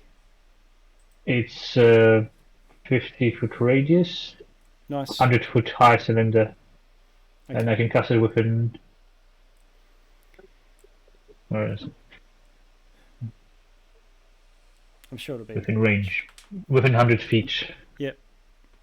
And so you're casting it on this damaged, the big one? And the one that's trying to escape. 50 foot. Yeah, so it's 50-foot radius. Okay, let's try and draw something.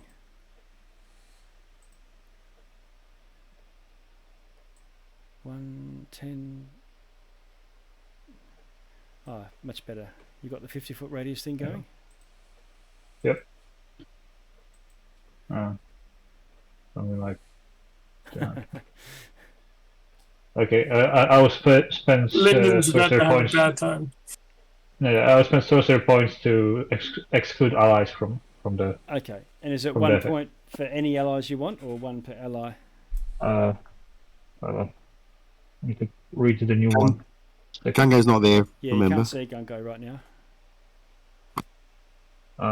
Careful spell for security straight. Spell also go choose up to 5 creatures. Automatic success and strength and takes 9 creatures. Nobody take damage. Alright. Okay, it doesn't say I have to see you, I just choose 5 creatures that will automatically succeed on the saving throws in the area. Okay. I'll pause. Alright. Yeah, that's good. When you cast a spell... It will be careful spell. The last one. Where's the last one? Okay, cool. I see, yep. When you cast a spell, force other creatures to make saving throw. To do so, does this... Did they get a saving throw for the reverse gravity? I don't think they do they? The enemies, yeah. If there's something they can grab on within reach. Oh, I see. Okay. Then it's dexterity. To do so, you spend 1 sorcery point and choose a number of those creatures up to your Christmas fire. Chosen creatures will make succeed at saving throw. Okay.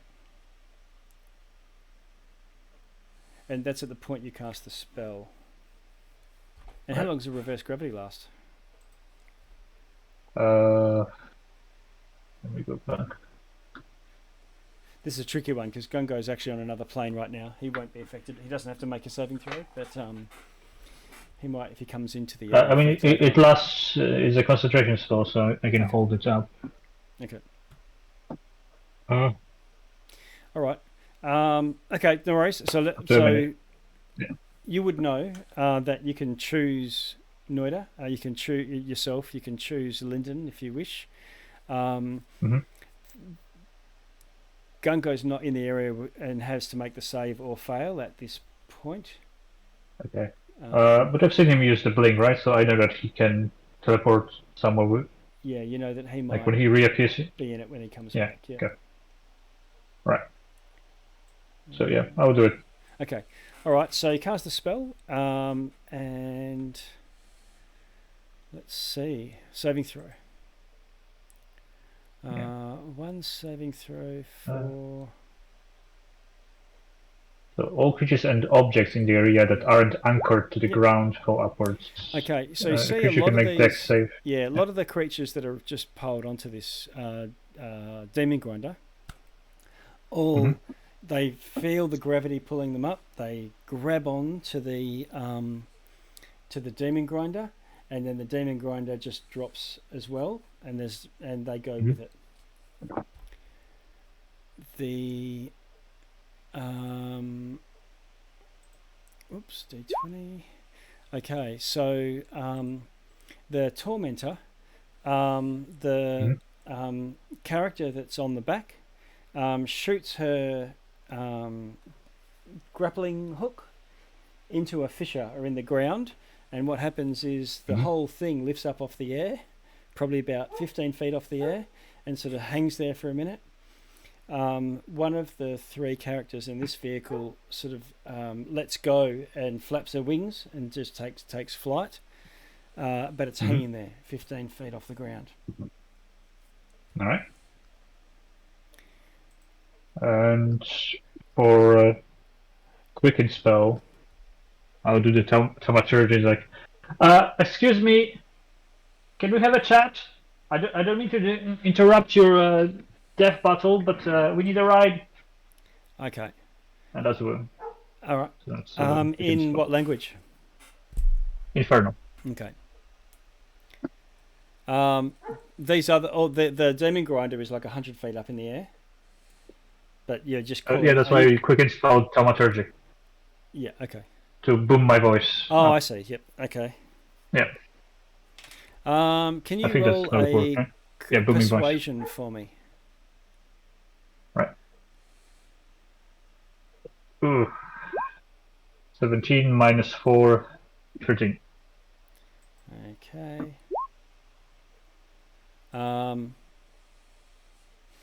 Okay, so the armored knight with the feathery wings with the ballista yells out, "Kill this lot with us, and you've got a deal." And she points up at the demon grinder, 100 feet up in the air.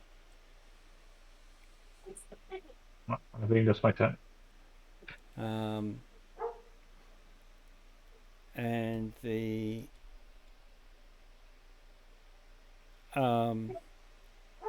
you hear the hag call out an infernal as well. Just say, you've got a deal. Sounding a little bit more desperate.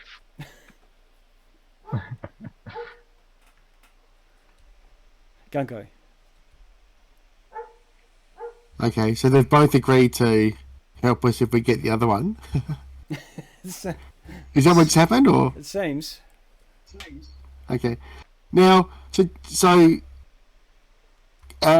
this rock that Gungo's near, is that like an overhang or something like that, or? Think of it more as a rocky outcropping, about 10 feet high. Yeah, so could... so Gungo sees the gravity affected in this area while he's off in the ethereal plane. Can he bring himself unblinking like underneath that? Yeah, so you could go, because you can go 10 feet, so you could go here, something like that. Yeah. And then you'll blink. No, I mean like underneath the rocky outcropping, so he doesn't. If he goes flying up in the air, he's only going to go up a little bit. To you're not sure. Use a rock to stop him from going. So you can make it so that you'll give yourself a save to hang on. Okay. But not necessarily something like a roof where you're definitely going to hit something. No, that's all right. Well, no, don't worry about it. He'll just go out. He'll just sorry, just to make clear, all of those things are 100 feet up in the air, right? No, the this one, the one right next to you, is 100 feet in the air. The other one is only 15 feet up. No, that's cool. All right, Gunga's just going to come out 10 feet up in the air. Okay. And let himself go flying up in the air. Yeah. Okay. All right. Okay, so you're 10 feet up in the air. Now, Noida, were you thinking that he would be immune? You're trying to choose him? Yeah, but as you said, he was on a different plane of existence, so it doesn't really say how that would work. Yeah, so you can voluntarily fail the save, Gungo, and go, and you fall 80 feet, 70 feet before you hit the Demon Grinder. Okay, well, I don't want to hit it. Can I, go up next to it and, grab onto it? Try to grab onto it. Something like that? You can, but it's like falling 70 foot off and trying to grab a cliff edge as you go hurtling past. So it's tricky. You might take a bit of damage. Okay. You're not falling and slapping into it. No, that's okay. All right. Now, look, okay, he won't fail the save then. He'll just try and grab on. He'll do the dexterity save. Okay, all right. Try that. Yep, so he okay. You grab on. Grabs on. Your feet are in the air, flapping. You're there. Yep, that's cool. And he will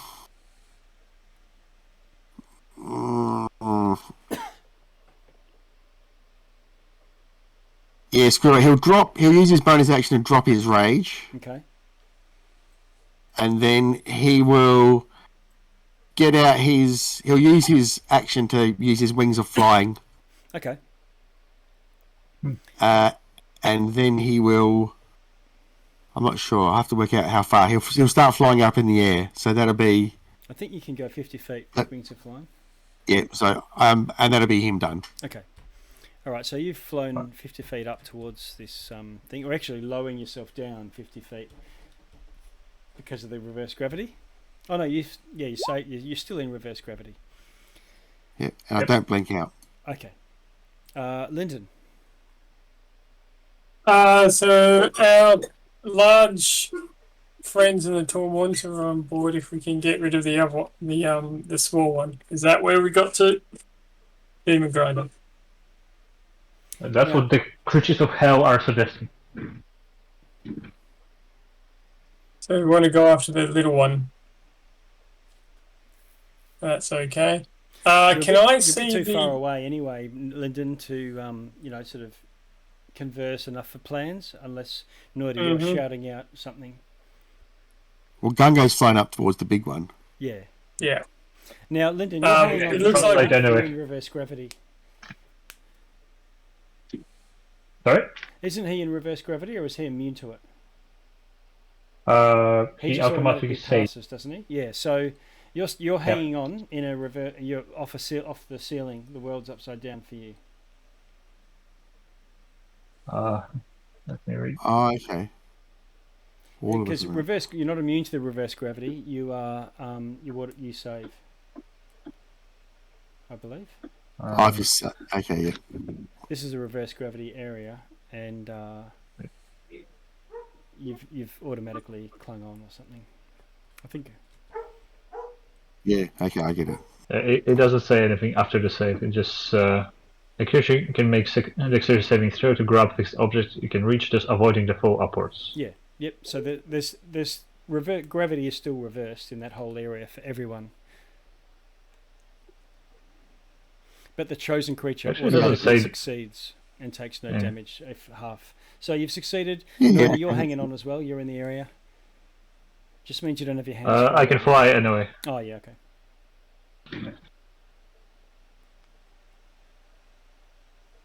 So back to you, Lyndon. You're grabbing on. You're holding onto this rock. You've got your fingers jammed into a crack or something. Yeah, sort of dig my legs down so I can actually hold on to my bow and try to figure out something. Okay. So I have no idea where this bubble starts and stops. No, yeah. Well, probably you'd see debris, falling from the ground. Only rocks and all these giant rib cages and things and ribs are all sailing up into the sky. Now I know this doesn't really help my accuracy. Yep. So you can trying to anchor yourself is going to be a bit like if you want to stick your toes in a crack. Yeah. You can try that, but that'll require another saving throw to try and hang on. I think, or some. Yeah, I think that's probably simplest. No, in that instance, Lyndon sees the big one the rock grinder's taken care of. Yep. And the small one isn't, so he's just going to try to get a bead on the driver or a tire and hold his action until the reverse gravity drops. Okay. Because even if he shoots an arrow, it's not going to go anywhere. Yeah. Yeah. Okay. I mean, you can just fly up. Nothing will happen on your way up. It's when you fall down later. That's when the damage may kick in. But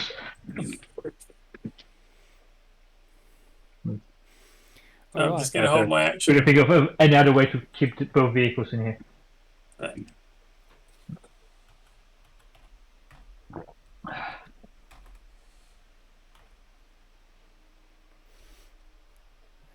Okay.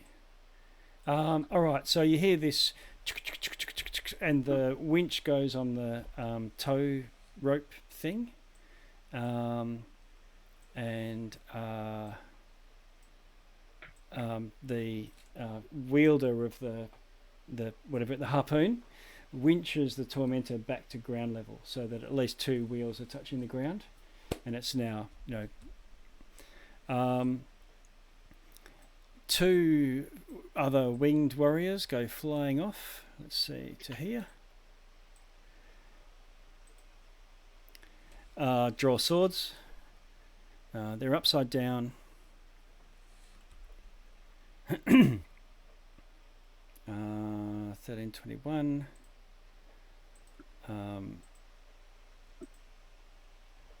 One of them kills one of the imps and then attacks the hag, and the other one kills another. It's not an imp, it's a mad cat. Kills another one and kills another one. Now some of you might not see this because it's on top of the demon grinder. Nor do you've got Lyndon, probably you've got a bit of an angle because you're off to one side, but Gungo, you're probably more directly under it. But you can hear that there's a big battle going on up the top. And you can see the corpses of dead gnomes flying up in the air, or scattering off from the sides and also sailing up. I guess the whole thing, would it be hovering 100 feet in the air? It's a 100 feet thing. Yep. and that's where that's hovering there. Yep. So there's this littered corpses just floating about. And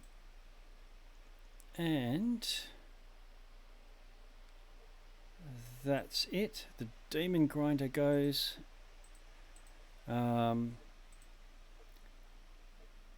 The hag does something and vanishes, and the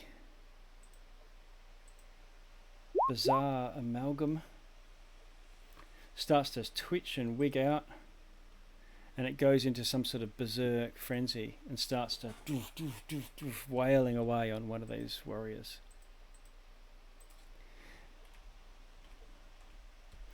Noida, you see one of the women knights sort of poking her head over the side and says, "Is there anything else you can do? You said you're going to help us out. That was our deal." No, I just said I wanted to ride. You guys started killing each other.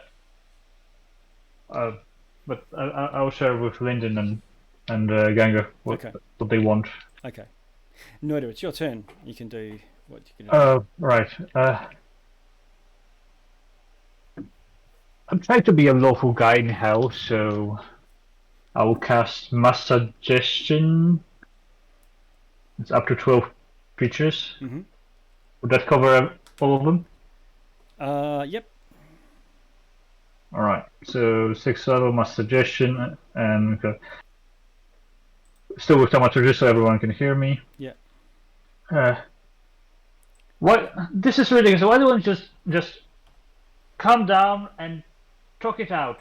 Whatever differences you might have, I'm sure there is some amicable solution. If there isn't, we owe it to ourselves to at least try.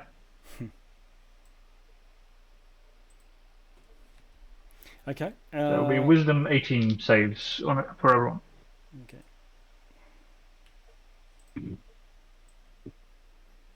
Hold on. 18 Wisdom. So we're just checking.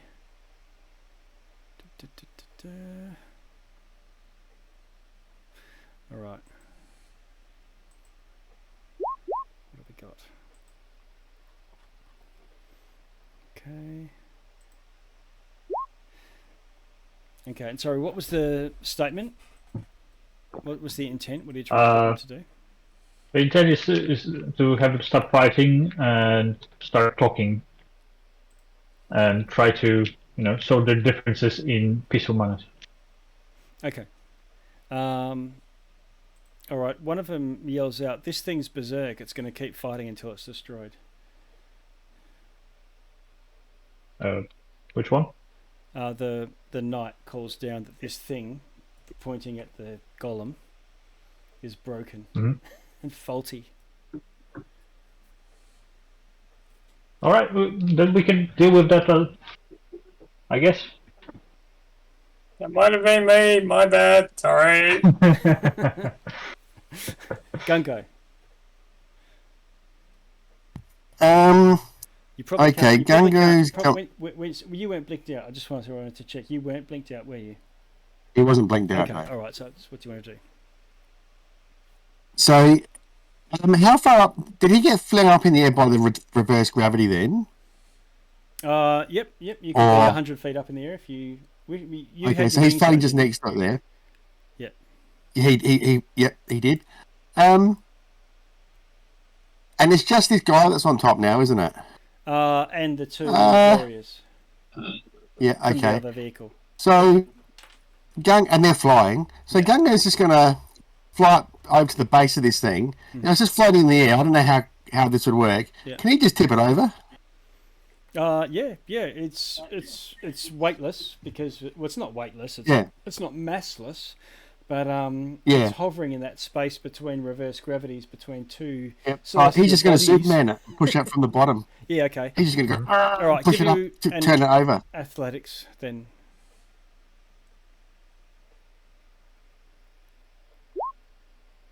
All right. So you spin this thing, and the two angels sort of flap out.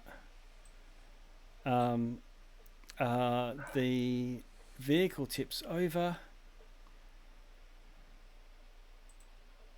So he'll just be floating in midair, I guess. Yeah, and this thing spins around, and the golem hurtles 100 feet to the ground.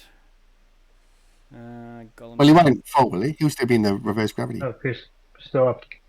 Oh, yeah, he'll go upwards. Oh, yeah. But the vehicle's 100 feet up too, so he's just... Yeah. Oh, yeah, but he's underneath now. Mm-hmm. And hanging. Yeah, okay, yeah. Yeah, and probably sitting on it. Upside down. Yeah. So if the reverse gravity stops, he'd be like Wile E. Coyote. He'd hit the ground and then get a tractor land on him. Okay. Perfect. All right. That's Gungo done. That's Gungo done. You see one of them look at you, Gungo, and give a bit of a three nods. Arched eyebrow. Lyndon, what do you want to do? Because you're both at the same height. Yeah, I'm just gonna hold my action. I'm just gonna grin. No, I don't. But... All right. Oopsie. Tormentor goes. Right. Ooh.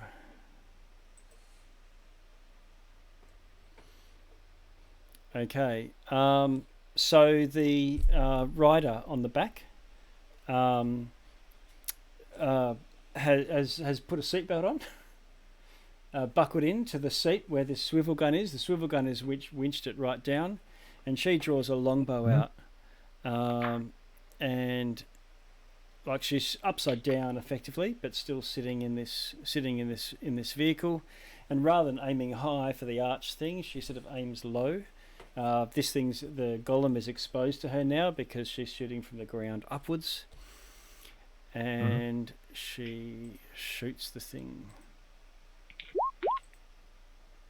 She shoots it 3 times. She hits 3 times.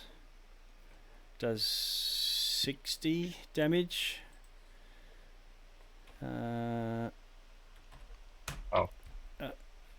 Doesn't kill the thing. But he's got 3 arrows sticking in its head. These other 2 that are flying sort of look around and sheath swords and sort of flat back to still point blank range, but not within 5 feet, and they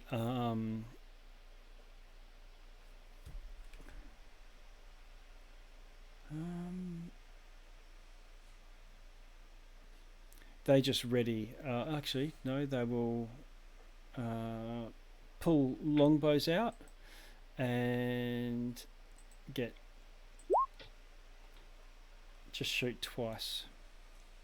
And again, 4 more arrows go into the thing. They all hit, does massive damage. The thing is still alive. Sort of ignoring the damage, it seems weird. But that's them. Oh God, what is this guy going to do? Okay. He starts attacking the demon grinder, and he pulls off a piece of metal from it and starts throwing it off the sides, and starts just sort of raging against the machine. Rage against the machine.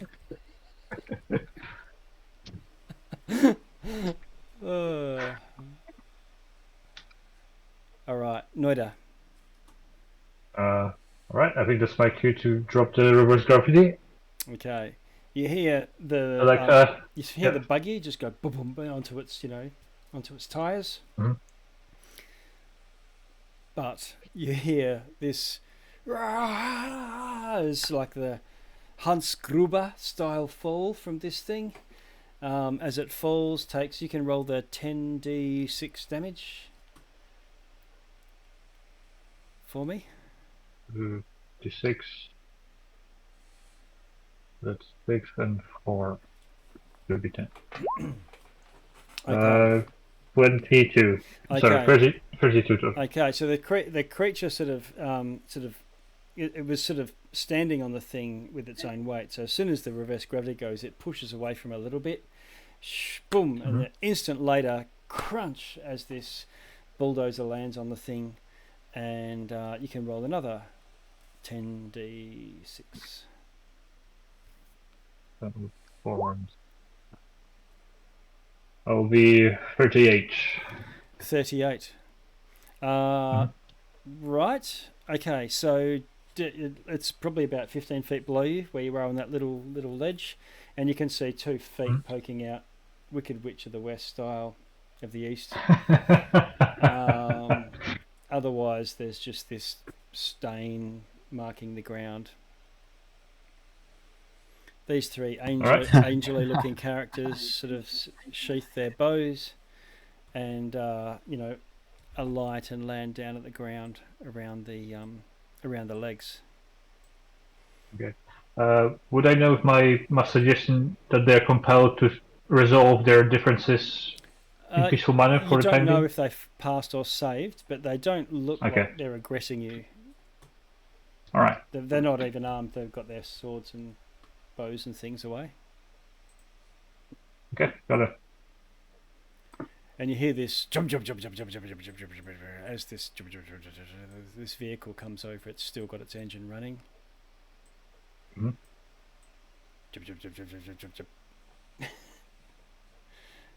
And fly down. Yep. And they start going over to the vehicle and start rummaging around in it for scraps. One of them picks out a bag out of the thing. It goes chink, chink, chink, ha ha, and then it shows the other one. Half of this is ours. Hey? We helped. Okay. I can't. Gunga, are we saying that in common? Sure. Try a persuasion for me. I think you'd be going for more. Oh no, persuasion's good. Yeah. 24. Okay. Oh, nice. They say, "Well done, big guy," and they chink, chink, chink, and they reach in and pull out a bunch of coins and go and put them into your hand. Gunga will take him and nod. Okay, they're about yay big, almost the size of a saucer, made of iron. They've got some sort of rune inscribed in them and writing around the side. There's a picture of a beautiful woman inside on, looking like a regal. Okay. And the other side, there's this rune. She says, "Well, we split the spoils. You said you wanted to ride somewhere." In roughly in that direction, pointing where the road pulls me. Okay. It says, "Well, we are going in that direction. That's where we were, roughly where we're heading. But we're demon hunting. If you're up for a bit of an expedition, if you're willing to help us out with that, then you can ride with us." Where are you actually going? Do you need a lift somewhere specific? Yes, the capital city, I think it was, or somewhere nearby at least. Sorry. Is there any way where we can put our hooves up and rest? Yeah, but if we're going to help you fight some demons, we'd want to be refreshed. Oh. Well, you can rest up while we're travelling. Better than nothing? There's the vehicle. Torment. It's got spiky wheels. It's got what looks like a bulldozer blade that might be able to be lowered and then lifted. That's what it did to the back wheel of the demon grinder. And there's a grappling hook at the back. You can't see it in this, but there's like a rear cockpit shooting backwards.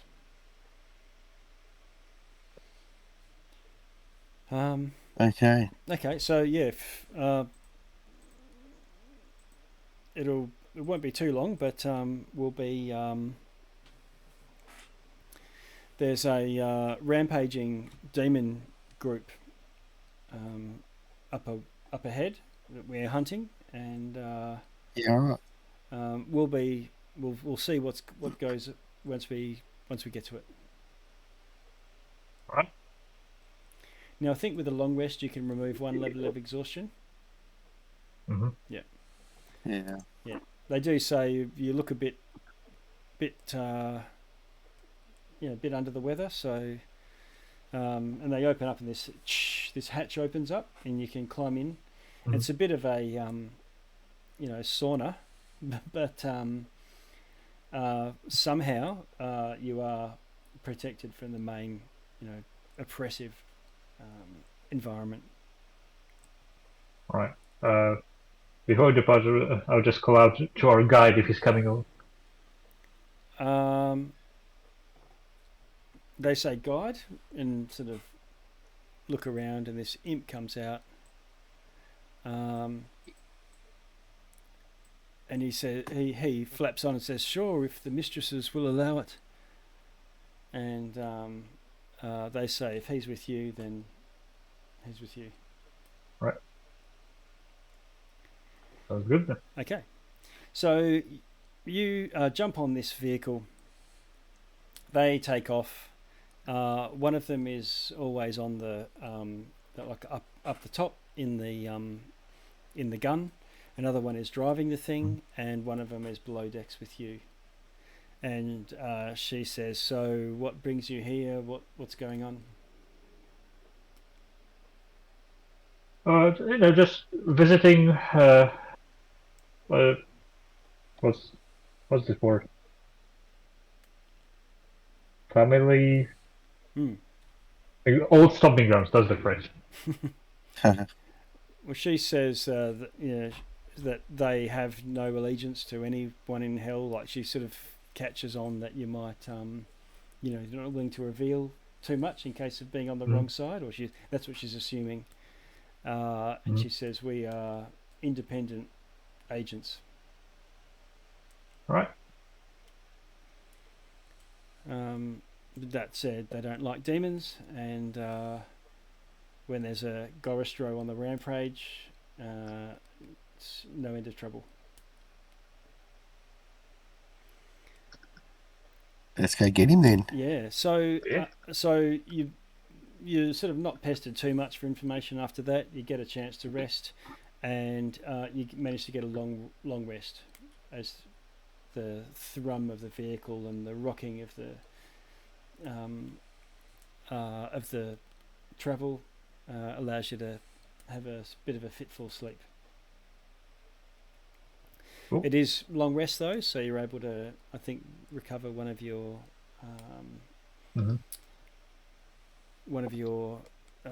exhaustion levels, and you don't gain any more. She says she must have not. She's after a bit of a rest, and you're sort of just travelling. She asks how you survived.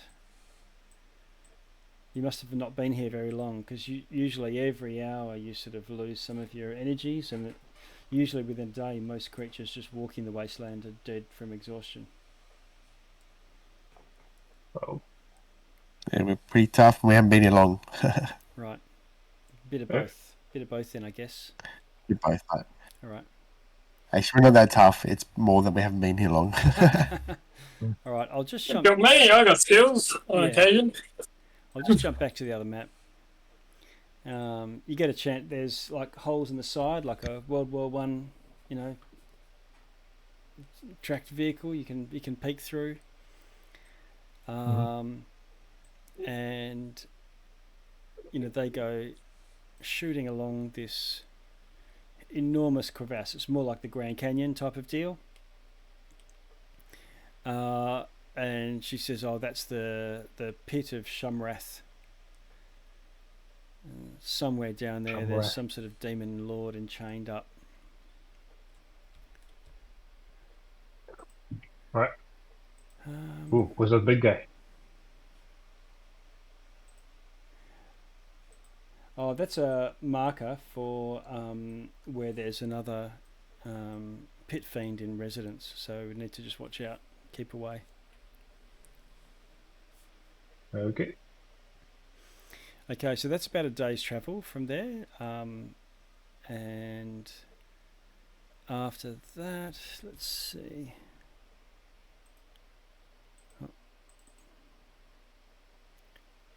Action.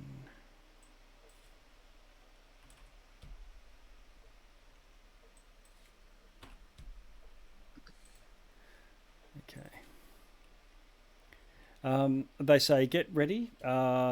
We may be into a bit of trouble. We've got to try and get across the pit of Chumrath. And one of the warriors says, turns to you, Gungo. Can I need one of those coins. We'll use one of yours. It's yeah, we are, but we need you to chip in because this is fuel. And what you see is every now and then they put one of their coins into this little furnace, like putting coal into a furnace. They toss it in, and you hear this little scream, and then the engine roars to life a bit brighter. All right. She's effectively asking you to go halves in the fuel bill. I get to have. Okay, but I get to have a drive. Okay. Have you got any demonica? Right. No, Demonica? I don't think we do. Oh, no. Okay. Should Well, we? I think we should go and have a rummage through. Are any of you good, scouting and searching, observant types? I'm relatively observant. I can play lookout if you need me to. Okay. Well, if you want to do a survival for me, noting any exhaustion you might have. I don't think you are right now. No, not right now. Okay. 21. All right. So you scooch back along here and follow the line of some debris, some bones, and you find what looks like the remains of a large battle between demons and devils, presumably another blood war battle plane. And you do find some demonica, and you're able to get out, and you find a couple of puddles of it, probably enough to scoop up maybe 3 vials worth if you want it. Yep. Okay. So give one to... What can you do with it? She wants it for the vehicle. Oh, okay. Guess you gotta grease up those gears. Yeah, well, she says you'll see. And they then approach this... there's 2 almost castles, not quite, like 2 towers on either side of a bridge. And they say, we need to get across here, but I don't want to pay the toll, so we're just going to put the foot down. Okay. Have you got any ranged attacks? Yeah, I can help with that. Okay, so we won't do the initiative and dice rolls and things. I just need to know in what way you're helping in this, or any other skills you've got that can help them to blast through the blockade without interference. I could. So you have this harpoon thing, right? Yeah. I could cast darkness on the tip of the harpoon, and you can shoot it in the tower, and the darkness will cover the tower. Nice. Okay, so we'll try and block out one with combination of magic and the harpoon. The harpoon's like a baluster, so they don't have to have a chain and attach it like a harpoon. Lyndon, you're just going to be a hail of fire. Yep, I've got good perception, so if you just pick out the high value targets, I can snipe them down. Nice. Okay. And what about you?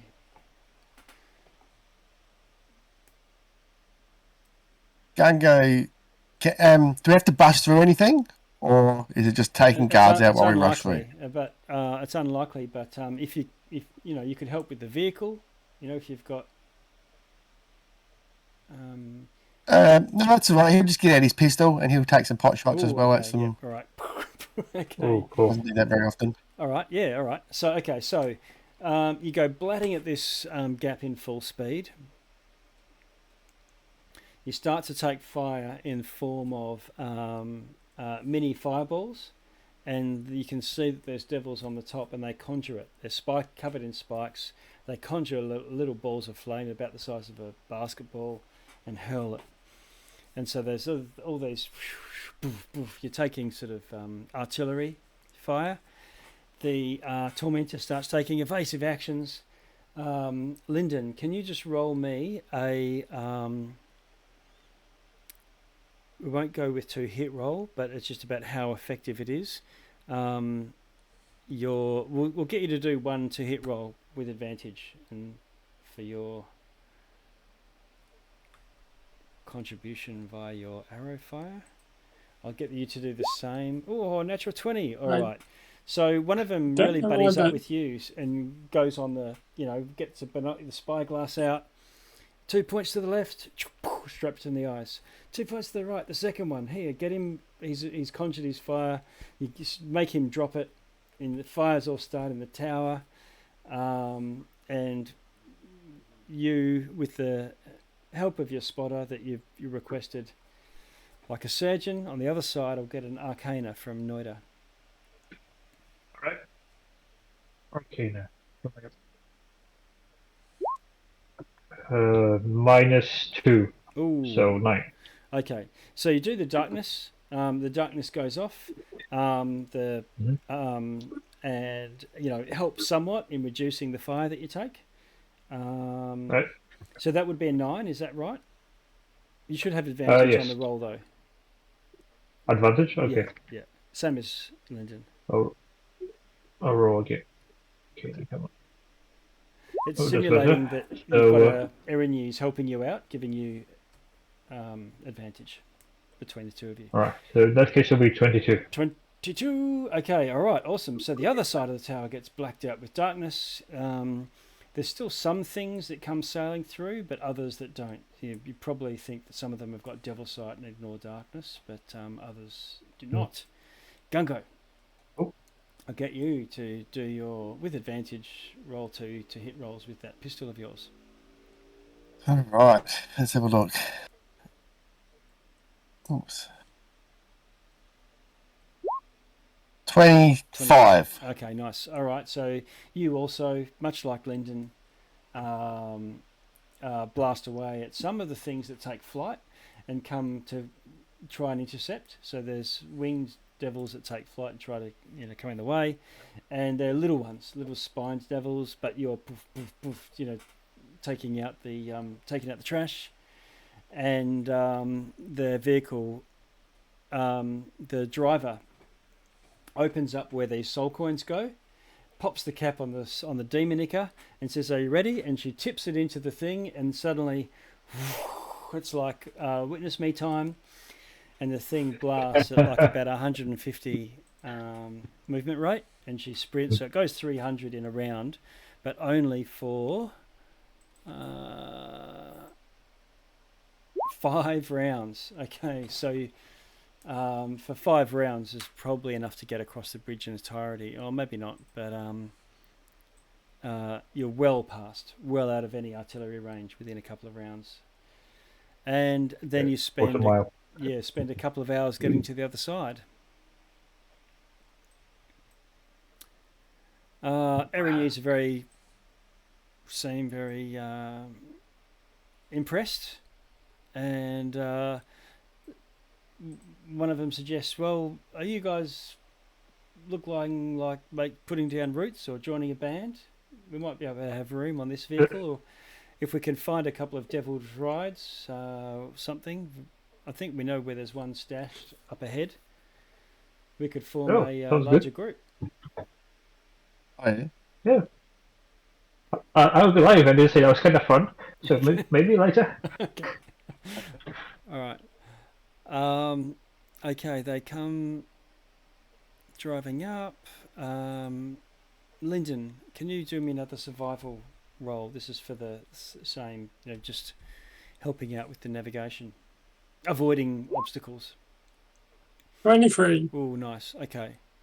So you go past a line of volcanoes, and they pull over and say, "We've got a spot here," and drive in between the 2 volcanoes, and there looks like there's lots of debris made of iron, like scrapped hellish, machines. And they hop out and start hauling stuff away, so rusty tin and so on. Pull one aside, and there's this 2-wheeled vehicle there. And so there's ones that's still in operation, but we just haven't needed it with the 3 of us. And so if you want to channel your, if any of you want to channel your inner inner Mad Max, there's another vehicle that can be ridden. Yes, please. Yep. Okay.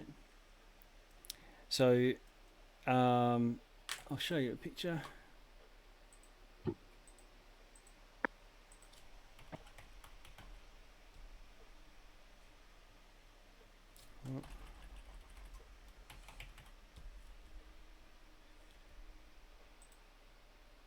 It looks like a Mad Max style motorbike. You could have two on it, run riding on the back, just like on the back of a motorbike. The seat's enough that you could sit in it with free hands, but then the other person would need to at least have one hand on the controls. All right.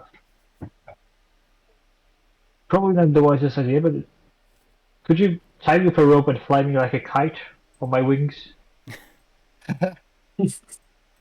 Sounds just reckless enough to actually work. Yeah. You'll probably strain a wing joint or something. Yeah, I figured. You'd be like a kite. Alright. Okay, a more serious idea. It would only work for like an hour, I think. But I do have a potion of diminution. Yeah. I mean, look, if someone wants to drive it, I can sit in the back and just pick off targets as we go. What are you going to do to drive it? There's two handles, and you twist one, and it goes faster. And there's a little lever, and there's a bit of the pedals for your feet. You can do something with them to sort of is there a proficiency though? Talk. Sorry? Is there a proficiency that you... Land vehicles? Yeah, vehicles. Land vehicles. I think fighters usually get that. Does anyone have proficiency in that? That's the tool proficiency, but you could just use straight dexterity. Dexterity. I could give it a crack, it could be fun. Yep. Yeah, but you're both... Lyndon hops in the saddle and just starts trying to pop wheelies. Okay. You'll be both the best driver, but also the best... You'd probably be the best passenger as well, though, with your bow. I mean, I can try and drive it. I'll give it a shot, we'll see how it goes, and I'll jump in the back. Okay. All right, so what I'll do is I'll just check what map we're in. I'll come back to the other map.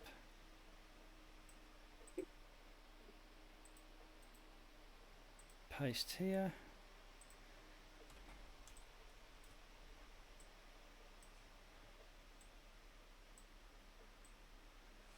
The best combo would be Felwyn driving with Lyndon on the back. Okay, so there is the Devil's Ride.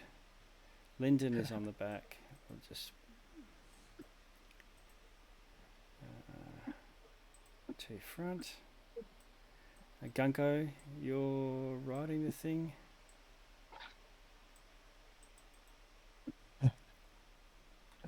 I've got a feeling we're going down, Lyndon. Yeah. Does the bike come with a full set of helmets? No helmets. I forget. Now, Noida. I mean, technically, I'm already wearing levers. It's fine. Yep. Noida, can you roll a charisma check for me? Charisma check. Okay. Okay, not 20 with -2, so 23. Okay. One of these Erinys seems to take a bit of a shine to you, and she lends you a jacket with lots of metal studs and things on it. Thank you. It's got an enormous collar that can zip up all the way, but generally she says, no, have it down to about here. Okay. It's got a couple of metal shoulder pads just riveted onto it. Little studs. Yeah, it's a little bit dusty, It's a little bit scuffed. Just enough to look edgy. Right. Oh, I do have prestidigitation. Okay, I'll prestidigitate as like a gang insignia on the back of the jacket. Nice. I'll be like Sons of Order. Okay. All right. So with that, Gunko, do a bit of a donut, and go fanging off. You're sort of, are you going to go in one after the other, or side by side, or are you going to? Yeah, side by side, I think, so they can see when we fought off. Yeah. Okay. And one of the knights will be in the hull, but Noida, if you want to come up and sort of ride in the cockpit, you can. Yep. Yeah, I'll do that. All right. What are we at? Almost 11. We might make it a shorter session today, rather than getting into a. Let's see. I'm just going to scooch us back to the main map. Do a bit of navigation. Where are we? Here we go. Close this out. All right, and they spend another day going past what some enormous creatures in corpses, more recently slain. There's also battle engines, larger battle engines. Maybe looks like maybe one of those knife-shaped Star Destroyer things, the flying fortresses. Looks like one of those has crashed as well. Looks like the opening scene of was it episode 1?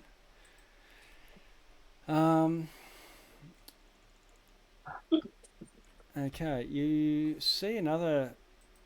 You go pretty closely past another tower, and I've got a handout for that one. Right. Getting there.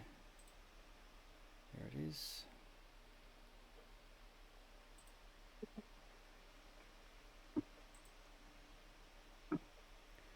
And there's this tower, and you ask, what's that? She said, oh, that's a special place in hell.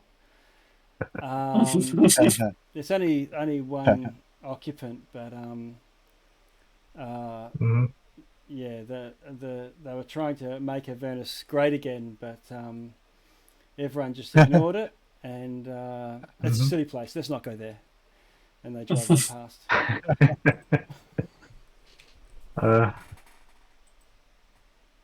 What did that guy do? Sorry? What did that guy do? I don't know. Something in his homeworld. Something to well deserved a spot, a special place. Okay, and then we move on. All right. This lumbering hulk comes, lurching out of the ash and smog in the distance, and they say, "That's it." And as you get closer, you can see what I don't know, bigger than a giant, maybe as big as a storm giant or something. It's this huge bipedal hulking demon, and it's got a howdah on its shoulders, and there's lots of other demons and things look like hanging off the top of it. And they say this thing's probably fairly anti-magic. If you're going to use magic, you probably need to affect its, use it on yourselves to buff yourselves. They say we're going to ride in really close and take to the skies, and we'll take out the things in the howdah. We're going to gun fly straight in, swords flashing. We're going to be able to fly, so what they want you to do is take out the big beast. Wow. All right. We can do that. We could do the. Yeah, sorry. Go ahead. The vehicles. They don't really want to risk the vehicles, So rather than use the vehicles as part of the battle, and maybe have this Gorostro pick the vehicle up and just toss it, they'd prefer to just go in pretty close and then go in on foot. Like, it's pretty slow, so there's the extra speed given by the vehicles is not that big a drama. Might be a harsher, but one time I saw this play called Stellar Combat, and they were fighting this giant walking thing, and they would just like fly around its legs with a rope to a twitch. Yep, that might trip it over and bring the people on the top down. So you could try that. Try it. They're still worried, that one of them says, "Well, what if it grabs the rope and pulls the vehicle in, like a fish?" No, I mean, you said you were flying. I thought you could like fly very fast around its legs. Oh yeah. I don't think there's any rope that's strong enough that we'd be able to hold its. Yeah. Good idea, though. Yeah. I would make a movie about it. Yeah, sounds good. Yeah. Okay, so I'm just going to drag you all to a new map.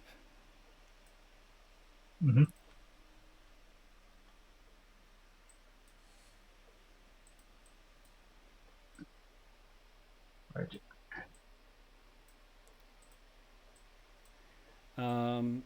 Now you can try. There's lots of debris all over the place, so you can try and stealth in, or you can just rush in. Can stealth in, but before that, if you have some like strategy and preparation time. Yeah, definitely. Yeah, I would cast the regeneration on myself.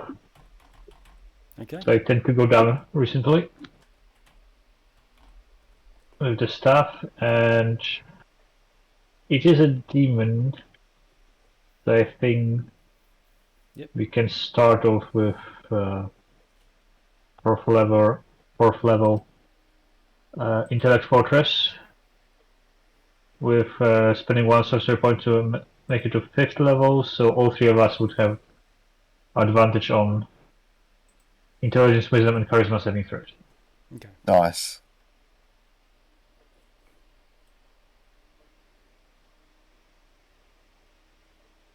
So just put the spells into the chat there if you can. That would be good. Yep. Coming up. The fortress. 5th level. And regeneration, basically all we'll do is that I regain 1 hit point every round for an hour. So even if I go down, it will automatically bring me up. Okay. Yeah.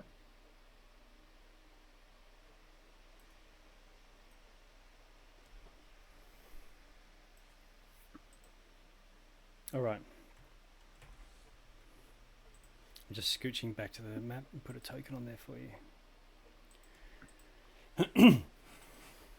Okay, Intellect Fortress. Yep. 4th level or higher. So you're up. So I missed if you're upcasting that. Yeah, so I cast it at 4th level, and then spending 1 sorcery point, I can make it effectively 5th level. Okay. So then it can target 2 extra creatures, so 3 of us.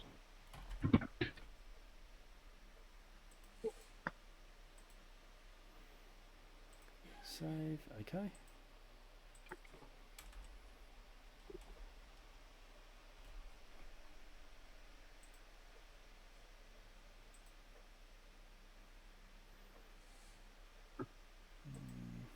Aha. Right.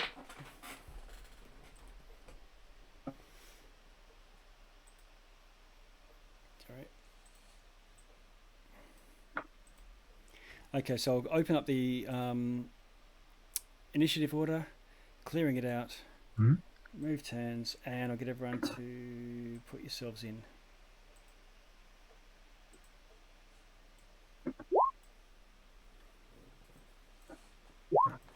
-2, so 12. Oof, okay. Are you still? I don't think I've rolled above a 10 on initiative this entire campaign. Okay. Okay.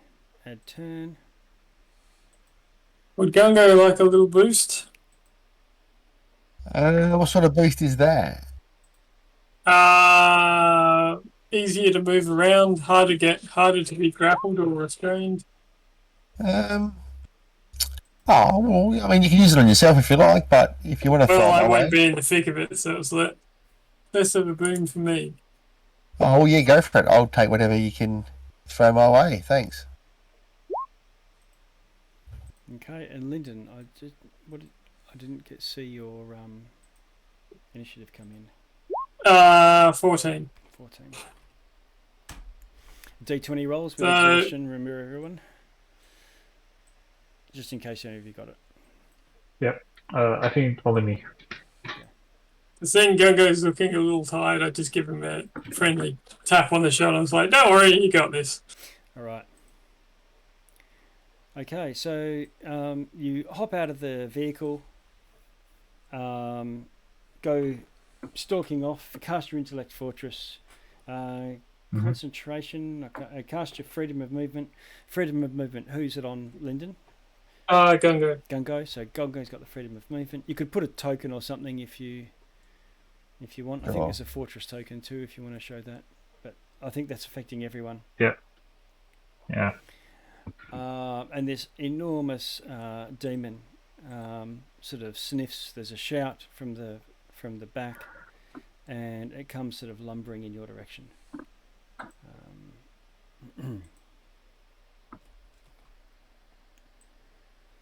It's still pretty quick, but nothing compared to a 2, 3, 4, 5, 6, 7, 8. 2, 3, 4, 5, 6, 7. Seeing that, Lyndon immediately goes invisible. Okay. In reaction to what though? Seeing the massive thing walk in, he casts greater invisibility on himself. Okay, or he'll have to do that on his turn. Yeah, all right. On your initiative. Okay, it comes charging in, and to a hail of longbow fire from the warriors. Mm-hmm. However, Noida, it's your turn. What do you want to do? Right. I'll fly up and away. 1, 2. So like 1, 2. Okay. Sorry, the grid is a bit confusing. 1, 2, 3. And then 15 feet up. It'll be 15 feet above that pile of junk. Large, huge, there. Yep, and so you're 15 foot above the junk, which would give cover and so on if you wanted to be at ground level. Okay, anything else from movement? No. Yeah, I'll just start off with guiding bolt, first level. So first bonus action to activate my innate sorcery, and then guiding bolt, which then is at advantage. Okay.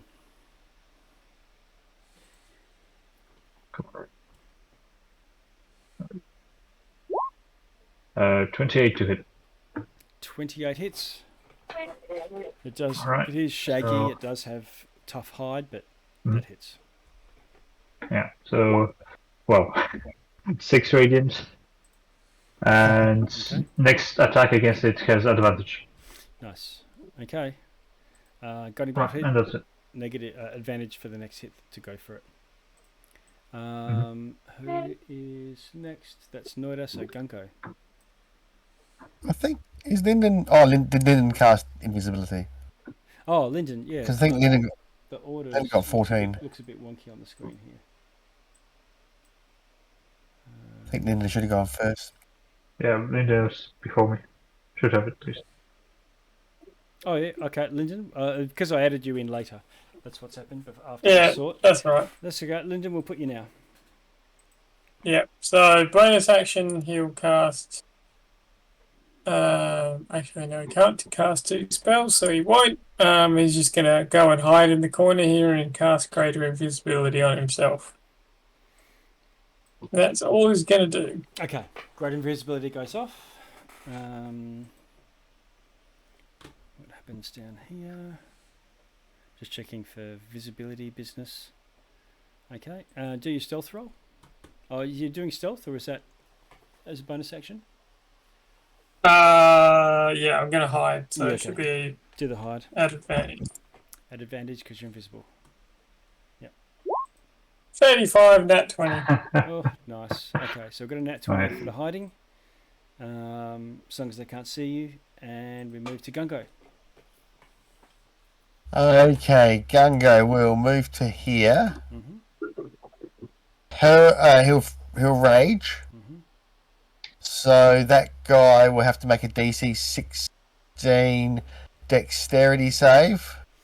Okay.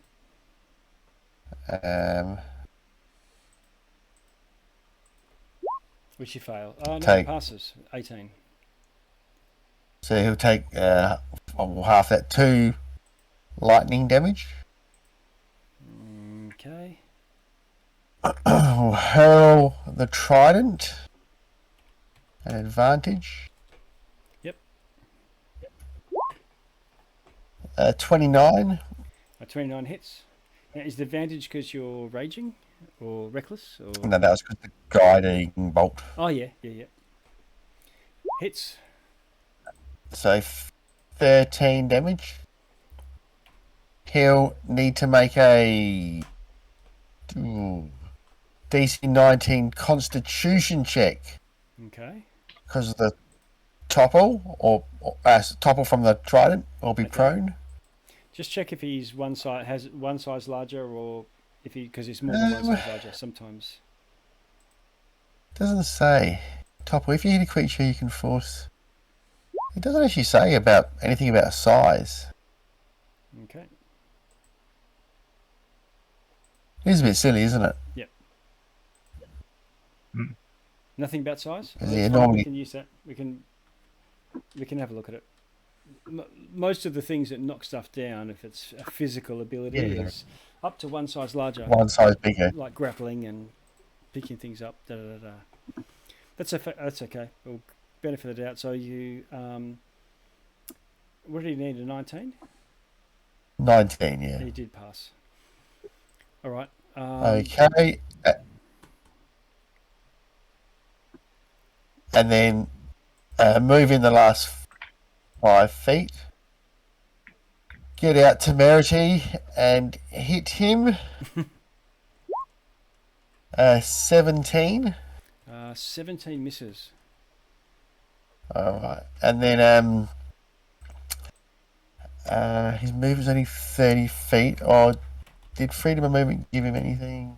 Okay, so he can move out of melee and not provoke an opportunity attack. Okay.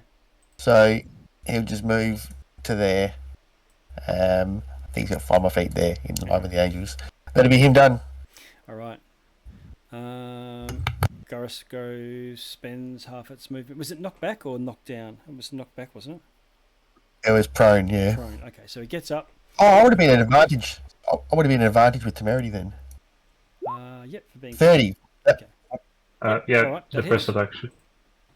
Yeah, so that would have been 11, 25 damage. Nice. Okay. And then he would have moved away. Yep, no worries. That's better. And does he have a health bar, this fellow? Oh yeah, I'll show it to you.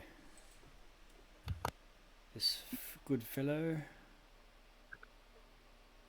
See, save. Can you see it now? Yeah. All right. So he gets up. You're raging, aren't you, Gunko? Raging, but not reckless. Yeah. Okay. So he stands up, puts his horns down, or puts his head down, and tries to. He looks like a giant minotaur, actually. Yeah. Come on, let's go. Yeah, sailing in, and he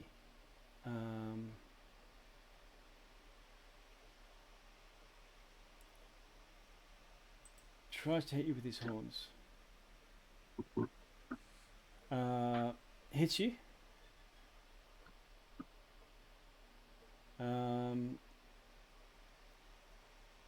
Does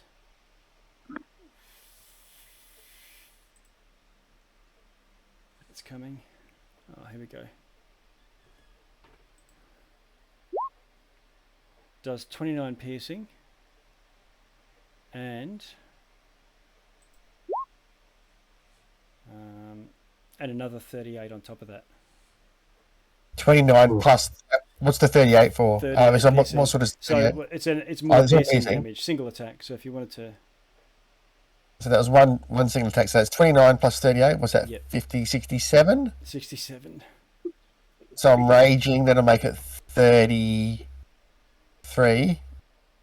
And then I'll uncanny dodge it as a reaction to make it 16. Nice. Okay. Whoa. And he and you have to do a strength saving throw. Okay.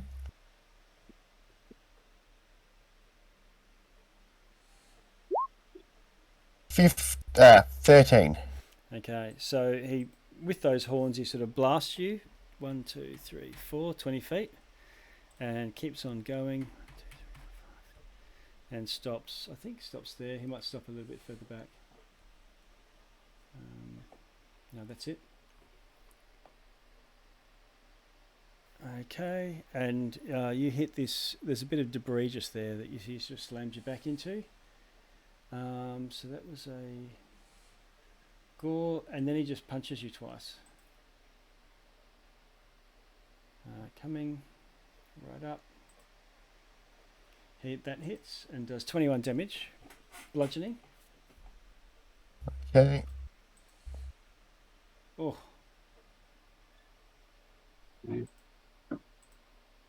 And the next one does 36 damage. Bludgeoning. 36, okay. Yeah, you need to halve these if you're raging. Yep. I'll take care of that. And that's... Doesn't look like the hit points are translating through though on the token. Oh yeah, it does. That's his turn. Says you're on 103. Yeah, it just doesn't look like it's made my bar move at all. No. Oh, weird. Yeah, you got 1/3 missing, so yeah, maybe. Yeah. It's got a right. Yeah. Go, gosh, so Lyndon, Noida, I can't see in the turn order. What did you have? 12. Okay, so you, I think, would be next. Because we had the order, Lyndon going just after you. Oh, alright. Go for it. Okay. I'll go another 15. Not 15. 25 feet up. Okay. Because I'm exhausted. And... did he take... Did he seem to take full damage from the guiding bolt, or he did. Was it part of his? Okay. So more of the same, but this time I'll do it at the second level. Okay. And Gungo's prone at his feet, for what that's worth. Oh, okay. Okay, I missed that part. In that case, I will, at 5th level, bestow curse on the big guy. Mm-hmm. Probably not. I don't know if it'll work, but yeah, and I will display it at 5th level, so it doesn't require concentration. And you have to touch it. The touch. Oh, that's right, it's touch. Okay, I guess I'll fly in then. Okay. Instead of up. 3. Yep. All right. Fly in. Try to touch it. You'd have to roll to hit. Yeah. Or a spell attack. No. No, it isn't. Doesn't say it. Oh, that's just weird. as you touch a creature, Oh my god. you must succeed on a Wisdom saving throw. Yep. So what if chill touch is like that? I think they've when you've got to touch something, usually it's a spell attack roll. It's weird that it just has to save. Yeah, but chill touch was also like at range. Yeah. So you like 30-foot range. All right. Well, another 5.5 weird one. Okay, but save or 2 hits. So it has to save, and what does it need? Yeah, it's a Wisdom save, and I wanted as the curse is that in combat the target must succeed on Wisdom saving throw at the start of each of its turn, or be forced to take dodge action on that turn. Okay. Wisdom 14. So I think that's a fail. Choose a yeah, it's a 19. Is it? So at the start of his turn, he needs to roll the save again. Every time he fails, he can only dodge on that turn for his action. Okay. So it gets a save at the end of its turn. Start of its turn. Okay.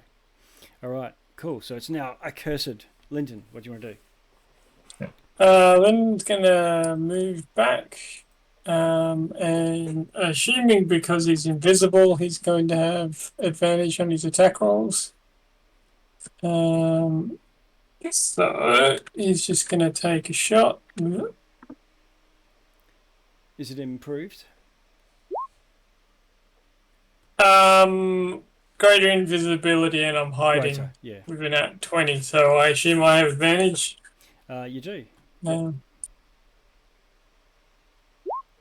So 28. Hits. So he's going to take double ones, 9 damage, and I'm going to throw in a dreadful strike as well. So he takes 15 psychic damage on top of that. Nice. Okay. Magic bow, just checking. Yep. Radiant damage. I don't know if that makes a difference. It does. Well, it does full. Yeah.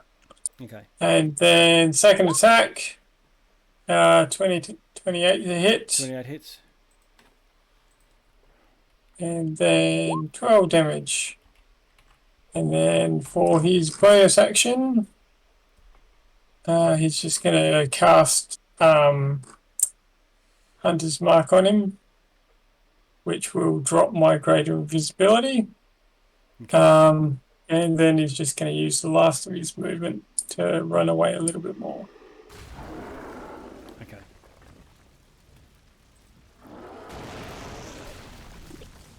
And that's everything. All right. Lyndon, that's you done. Gungo. Alright, Gungo's going to bring up, attack this thing recklessly with temerity. Okay. 29. Nice. So that'll be 33 damage. Oof. Nice. Now, I just want to. So with temerity, he'll use his bonus action attack and attack with temerity again. 25. 25 hits. So that'll be 11 damage. He'll drop his. Sorry, Nord, are you in melee with this thing? Yep. You are? Okay. Yep. He'll drop temerity, pull out the Mace of Disruption, Yep. and then hit with that. Okay. Nat 20. Oh, nice. Nice. So,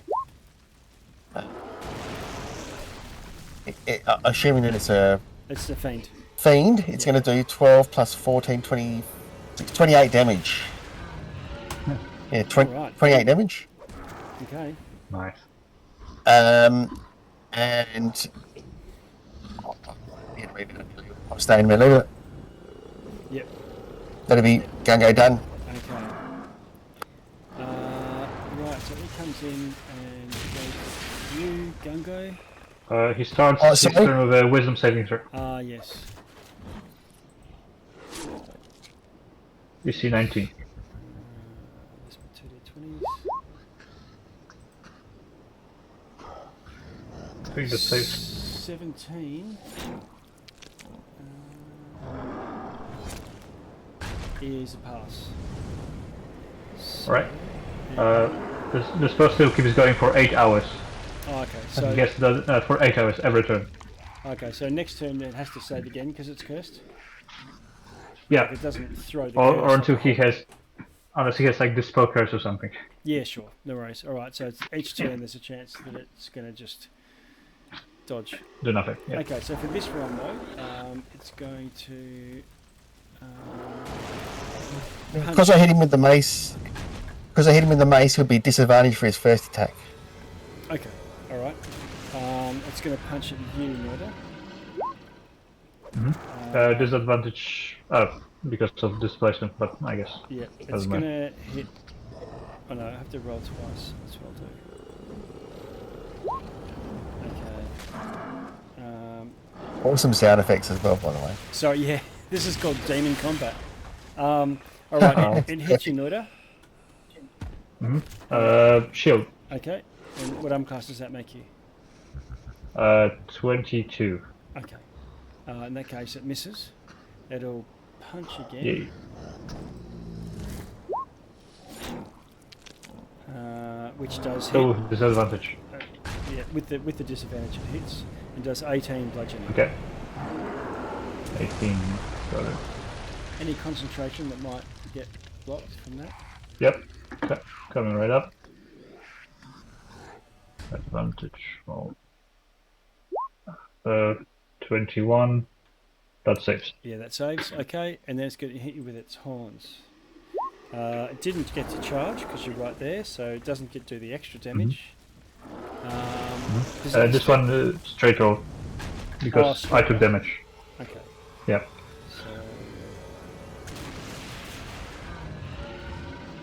So that's armor class 29, so it's going to do 47 damage. Oh, okay, 47. So my save will be 23. Yep. There goes nothing. Oh, 23! Nice one. Yeah. Okay, that's as good as it could do. Lyndon. Lyndon's just going to take 2 shots from downtown. Okay. So first one's a 29. Hits. That's 20 damage. Nice. And second one, 18. 18 is a miss. And then, bonus action wise, that's not a lot I can do. No, I'm just going to sit there and go, bugger. Okay. Gunko, you're right there. Temerity, no, the mace in hand. Mace in hand, he will attack recklessly. Okay. 28. Oh, nice. That So hits. it's 22 damage. Hit again. Yeah, hit again. He'll bonus action. He'll fire off his aura, so it'll have to make a DC 16 dexterity save. Okay. Take 5 or 2 electrical damage or lightning damage. Dexterity. Okay, it saves. Okay, so 2, and then have the second attack with the mace. Okay. So you're only doing tiny damage with electricity, but after a couple of tries, you realise that it's flinching, it's causing pain, but it's probably resisting. That's alright. Mace. 24. Yep, hits. So that'll be 16 damage. Okay. And if it's getting below 20, anywhere near 25, it's going to have to start making saves, but I don't think it is. 25, alright. Alright, that's him done. Okay. The Gorostro goes again. Wisdom save. Yep. A save, yes. Yep. 12, I have to look up its plus. What did you say? Wisdom, wasn't it? Yep, wisdom, DC 19. That's a fail. It takes the dodge action. Yay. And we move straight on to Noida. I mean, he still can move or use bonus action, so whatever he has. Just the action has to be dodge action. It's just gonna do that. Alright, so then 5th level Mask Cure Wounds.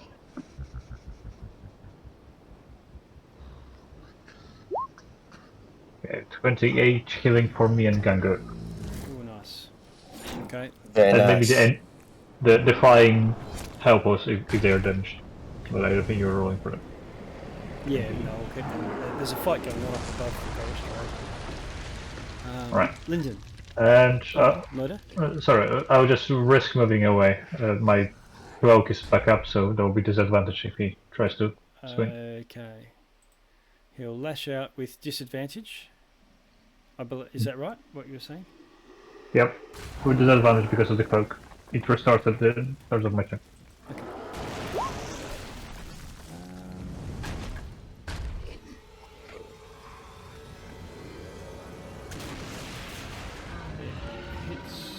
Hits you?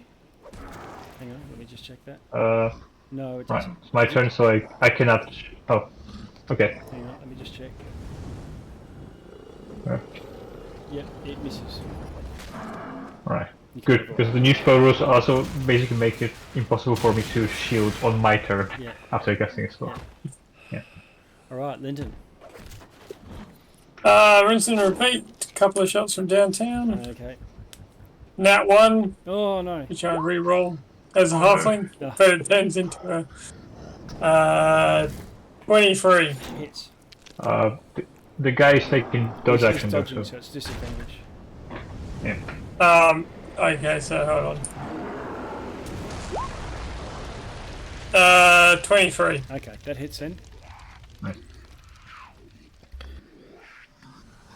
So he takes 20 damage. Okay. And then second attack. Why do you...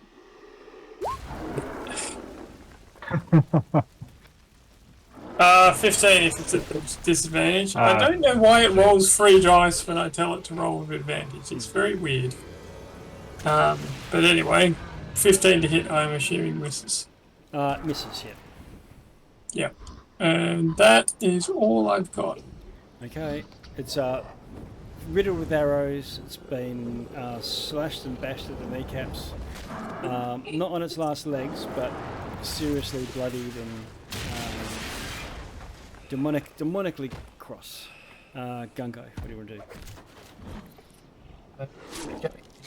Sam let off his aura, so DC 16 Dex save. Okay. 2 or 1 damage. But it's going to be 1 damage anyway. Yep. And then he'll attack recklessly, which I guess will make a flat roll with him dodging. That's going to be a miss. Okay. 24. That's with the disadvantage. That'll hit. Well, it's a flat roll because I'm taking recklessly, so that'll be 24 damage. Okay, still not enough to disrupt it. Cheeky, right. Okay.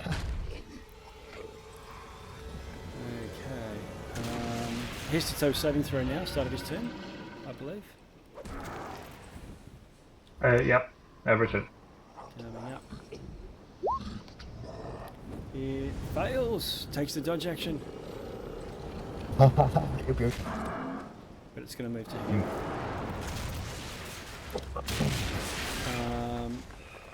Noida, what do you want to do? Right. So.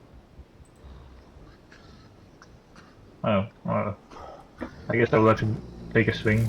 I guess I will try to fly away again. Okay. At disadvantage. Yep.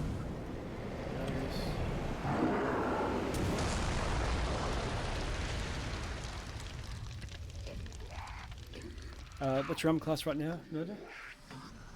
Right now 17. Okay, it hits. Okay, I'll shoot. Okay, the shield will make it miss. Alright. So now I can only cast a cantrip, so we'll go for a third burst. And that's 27 to hit. Nice, hits. Oh, with the disadvantage? Advantage. Oh, he's taking the check, so that would be straight to. What was the other roll?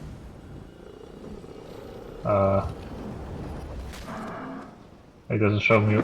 I'll check on D&D again. Just a sec. What are the rolls? It was 2, so miss. Okay. Alright, then we move to Lyndon. Still at a disadvantage, so we have 15 to hit on the first shot. Think that misses. Okay. And second shot. 28 to hit. 28 hits. So he's going to take. Oh, he can have another one of these while I was.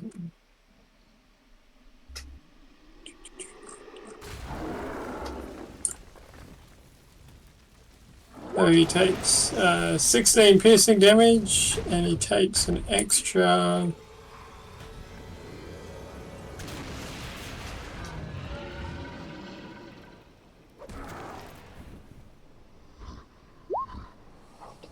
Five psychic damage. Alright. Okay, he's almost most worthy. Gungo. Okay, DC 16, dex save. Okay. Takes 6 or 3 lightning damage.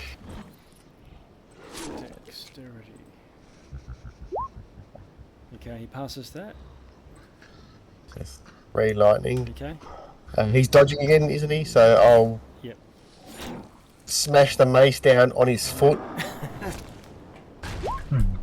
28. That hits. Are you reckless?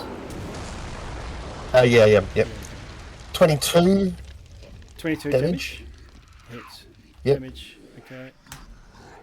And if Now- he's below 25, he needs to make a Yeah. So just DC 15. just check that mace. Is it? Has he got 25 after the damage, or 25 when you? Yeah, it's after the damage.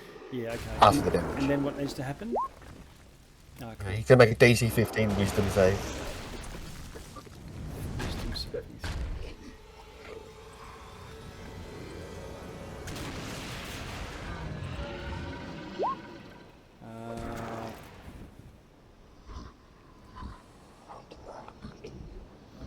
Oh, there's 2 of them. Okay, yeah. So he saves it. Doesn't disrupt him. Okay.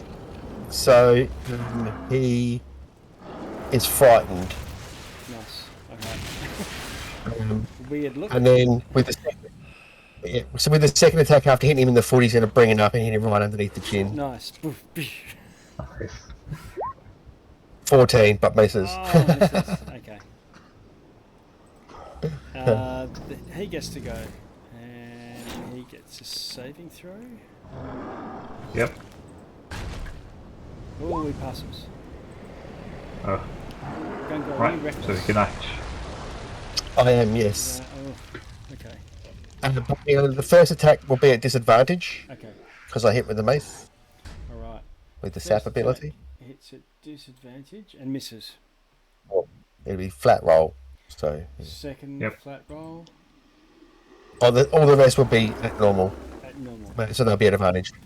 Oh, okay. All right. So that will hit and do 19 bludgeoning damage.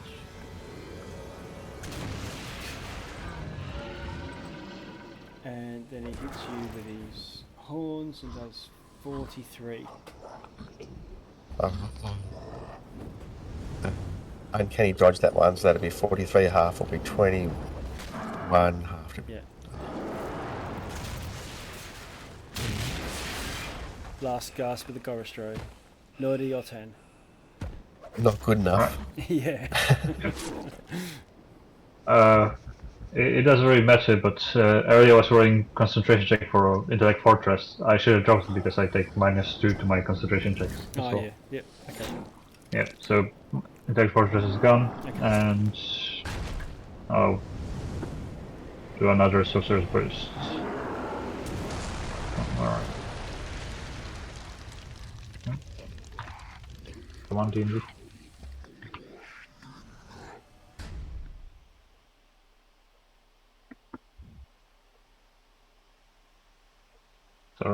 Sorry, lagging a bit.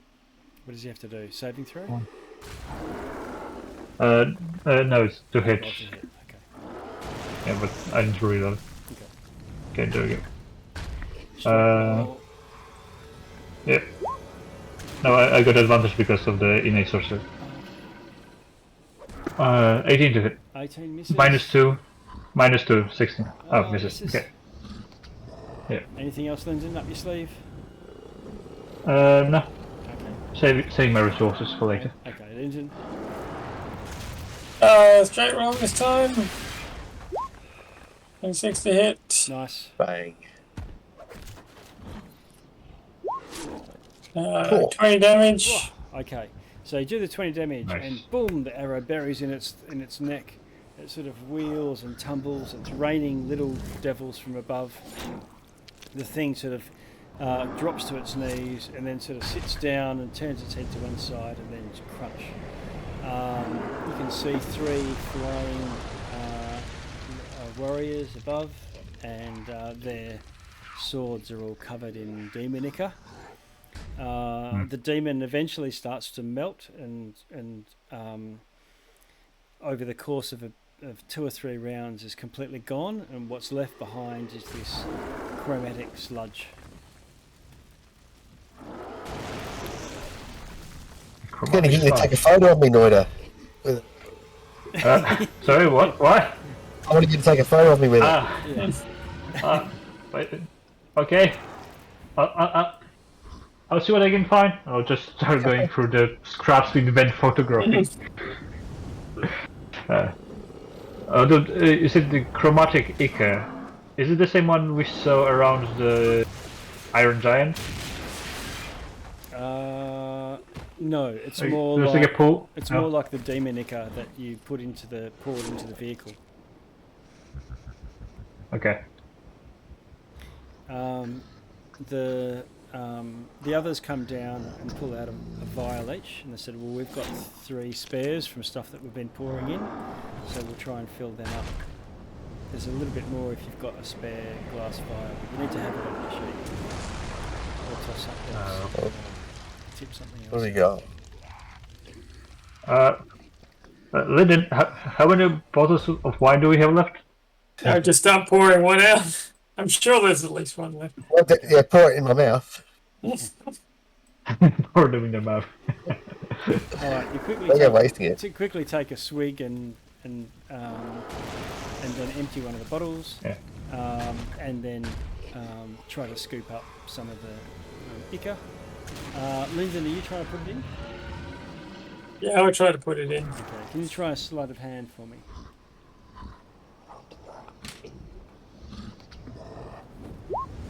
9! Ooh, okay.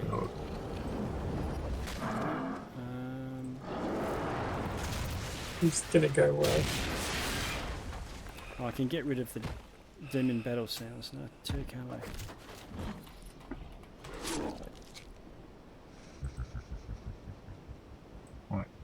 Gengo, how are you on HP?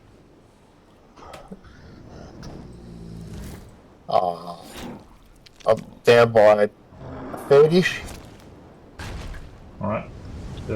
No, sorry, a quarter. Oh, okay. I think 4 will be good enough. I will transfer some of my life to you. Oh, you don't need to do that. It's okay. I'm under regeneration, so it's 27 times 2, 54 healing tree. Oh, healed up, thank you. Yeah, I take 27. And then for remaining of the hour, which is I think like 50 7 minutes. Once per round I regain 1 hit point. So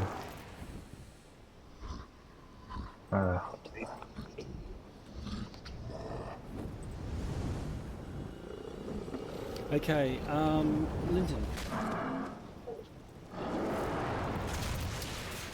You get some of this demon ichor on your skin. And it starts to sort of seep in and straight away. Can you do a con saving throw for me?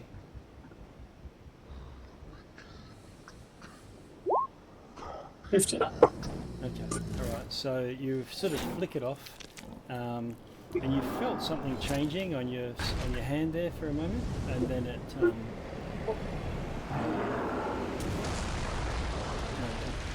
stops. You manage to wipe it off, get it off. Roll your hand in sand or whatnot. And one of the others says to you, "Oh, lucky you got that off quickly. It's good for Avernus engines, but it has a flash warping effect if it gets on your skin."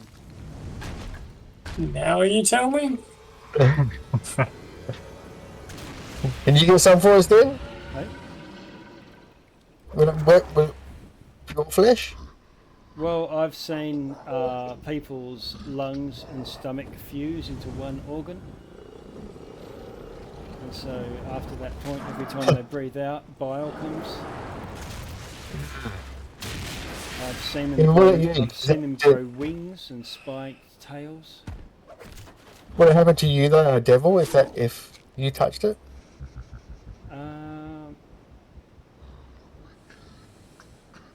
Yeah, I don't think it would. It doesn't. We're a little bit more resilient. Yeah, well, can't you fill it up for us then? I'm not touching it. They filled up their own. Yeah. Lesson learned. Yeah.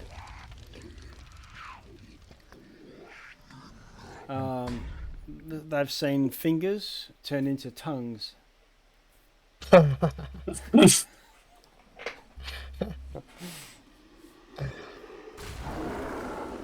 Wow.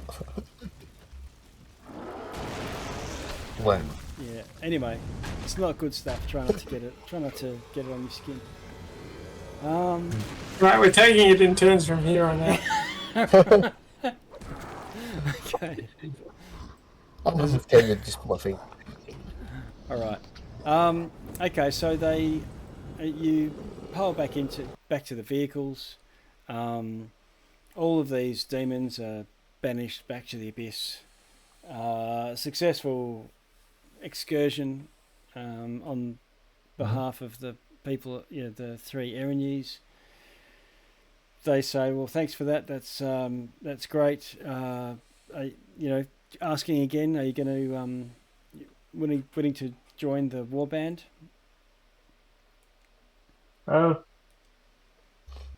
Perhaps I think we have some business first to take care of this. Okay. Yeah. All right. Well, you mortals, sleep. So after maybe 5 sleeps, if you're in the vicinity of Fort Knucklebone, we can meet you there, and we can join forces. All right. Can you give us any help or ideas about how to shield ourselves from the environment? It's more about travel across or exposure, and in the open to Avernus. Yeah. So if you travel within these vehicles, you'll be fine. Even if you're riding the Devil's Ride, the motorbike thing, you'll be fine as well. Where are you trying to get to? Maybe we can just give you a lift. That way. We don't know yet. Yeah. We're looking for someone. That way. And something. That way's Yes. Let's jump back to this map. So this time, I'll bring you all here. Shift ping. Mm-hmm. That direction, it's actually not too not that far, once you cross the River Styx again, you will find yourselves approaching Tiamat's lair, or the Red Belvedere. Yeah. All right. Red I Belvedere. think that's where we have to go. The Red Belvedere is a casino. The Red Belvedere. Okay. So do you happen to know if there's a henchman or second in command for Tiamat? Goes by Arkan. There's a tower. Yeah.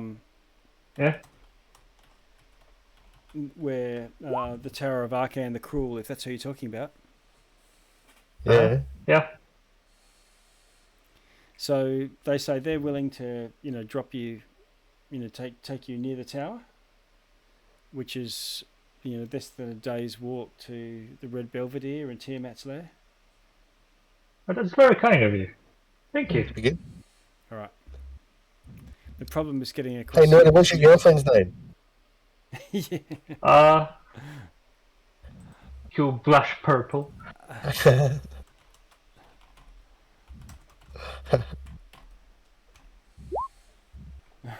Right. Auntie Entity. Auntie Entity. That's Tina Turner in Thunderdome. But there's three. What did you say? Kill Purple. We should be looking up roller derby names, shouldn't we? They're classic for Avernus. Avernus Devils. Okay, so you travel for another day, get to the edge of the River Styx.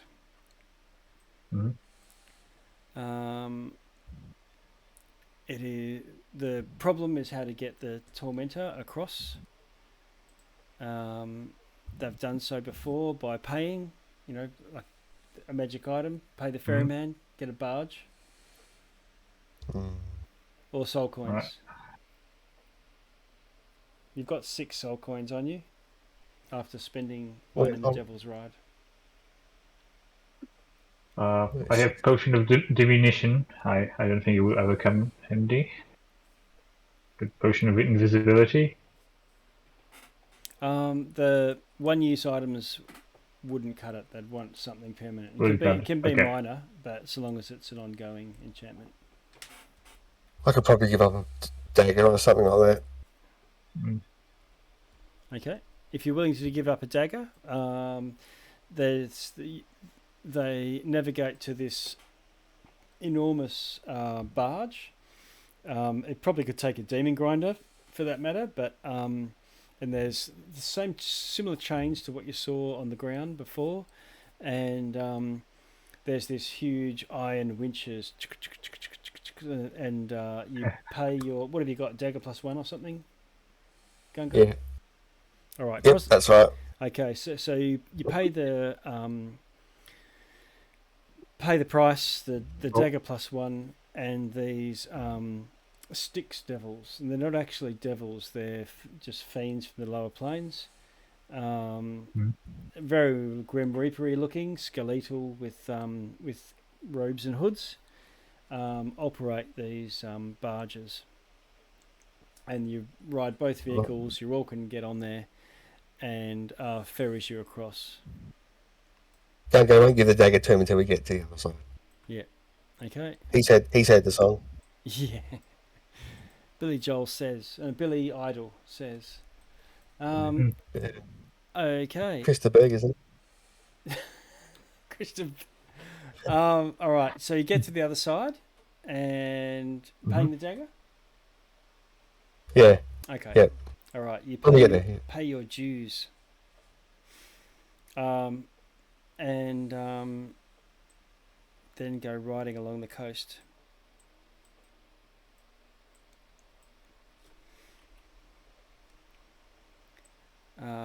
Come through this huge mesa,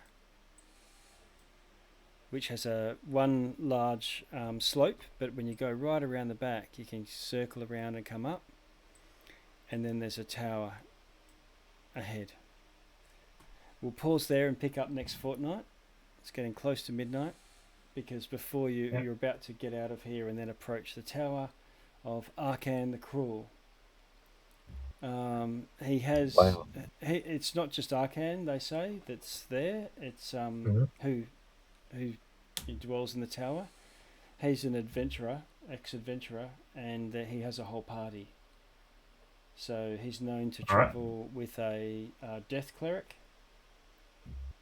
a barbarian minotaur, a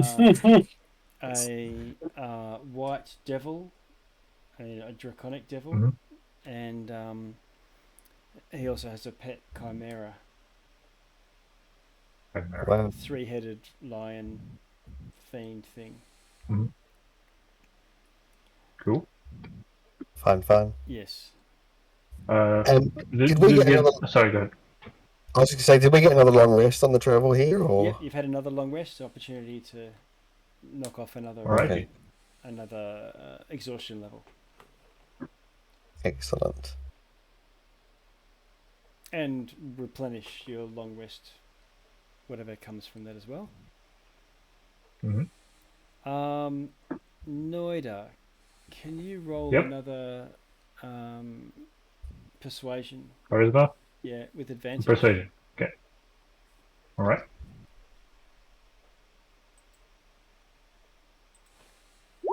Oh, 29. Okay.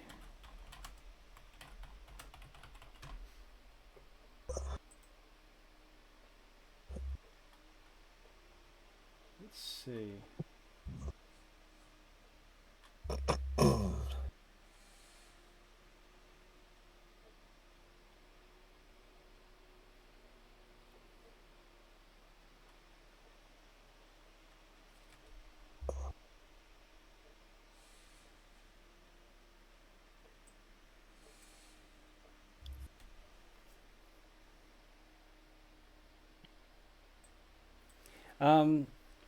So one of the Erinese, she says, Noida, my name's Pepper.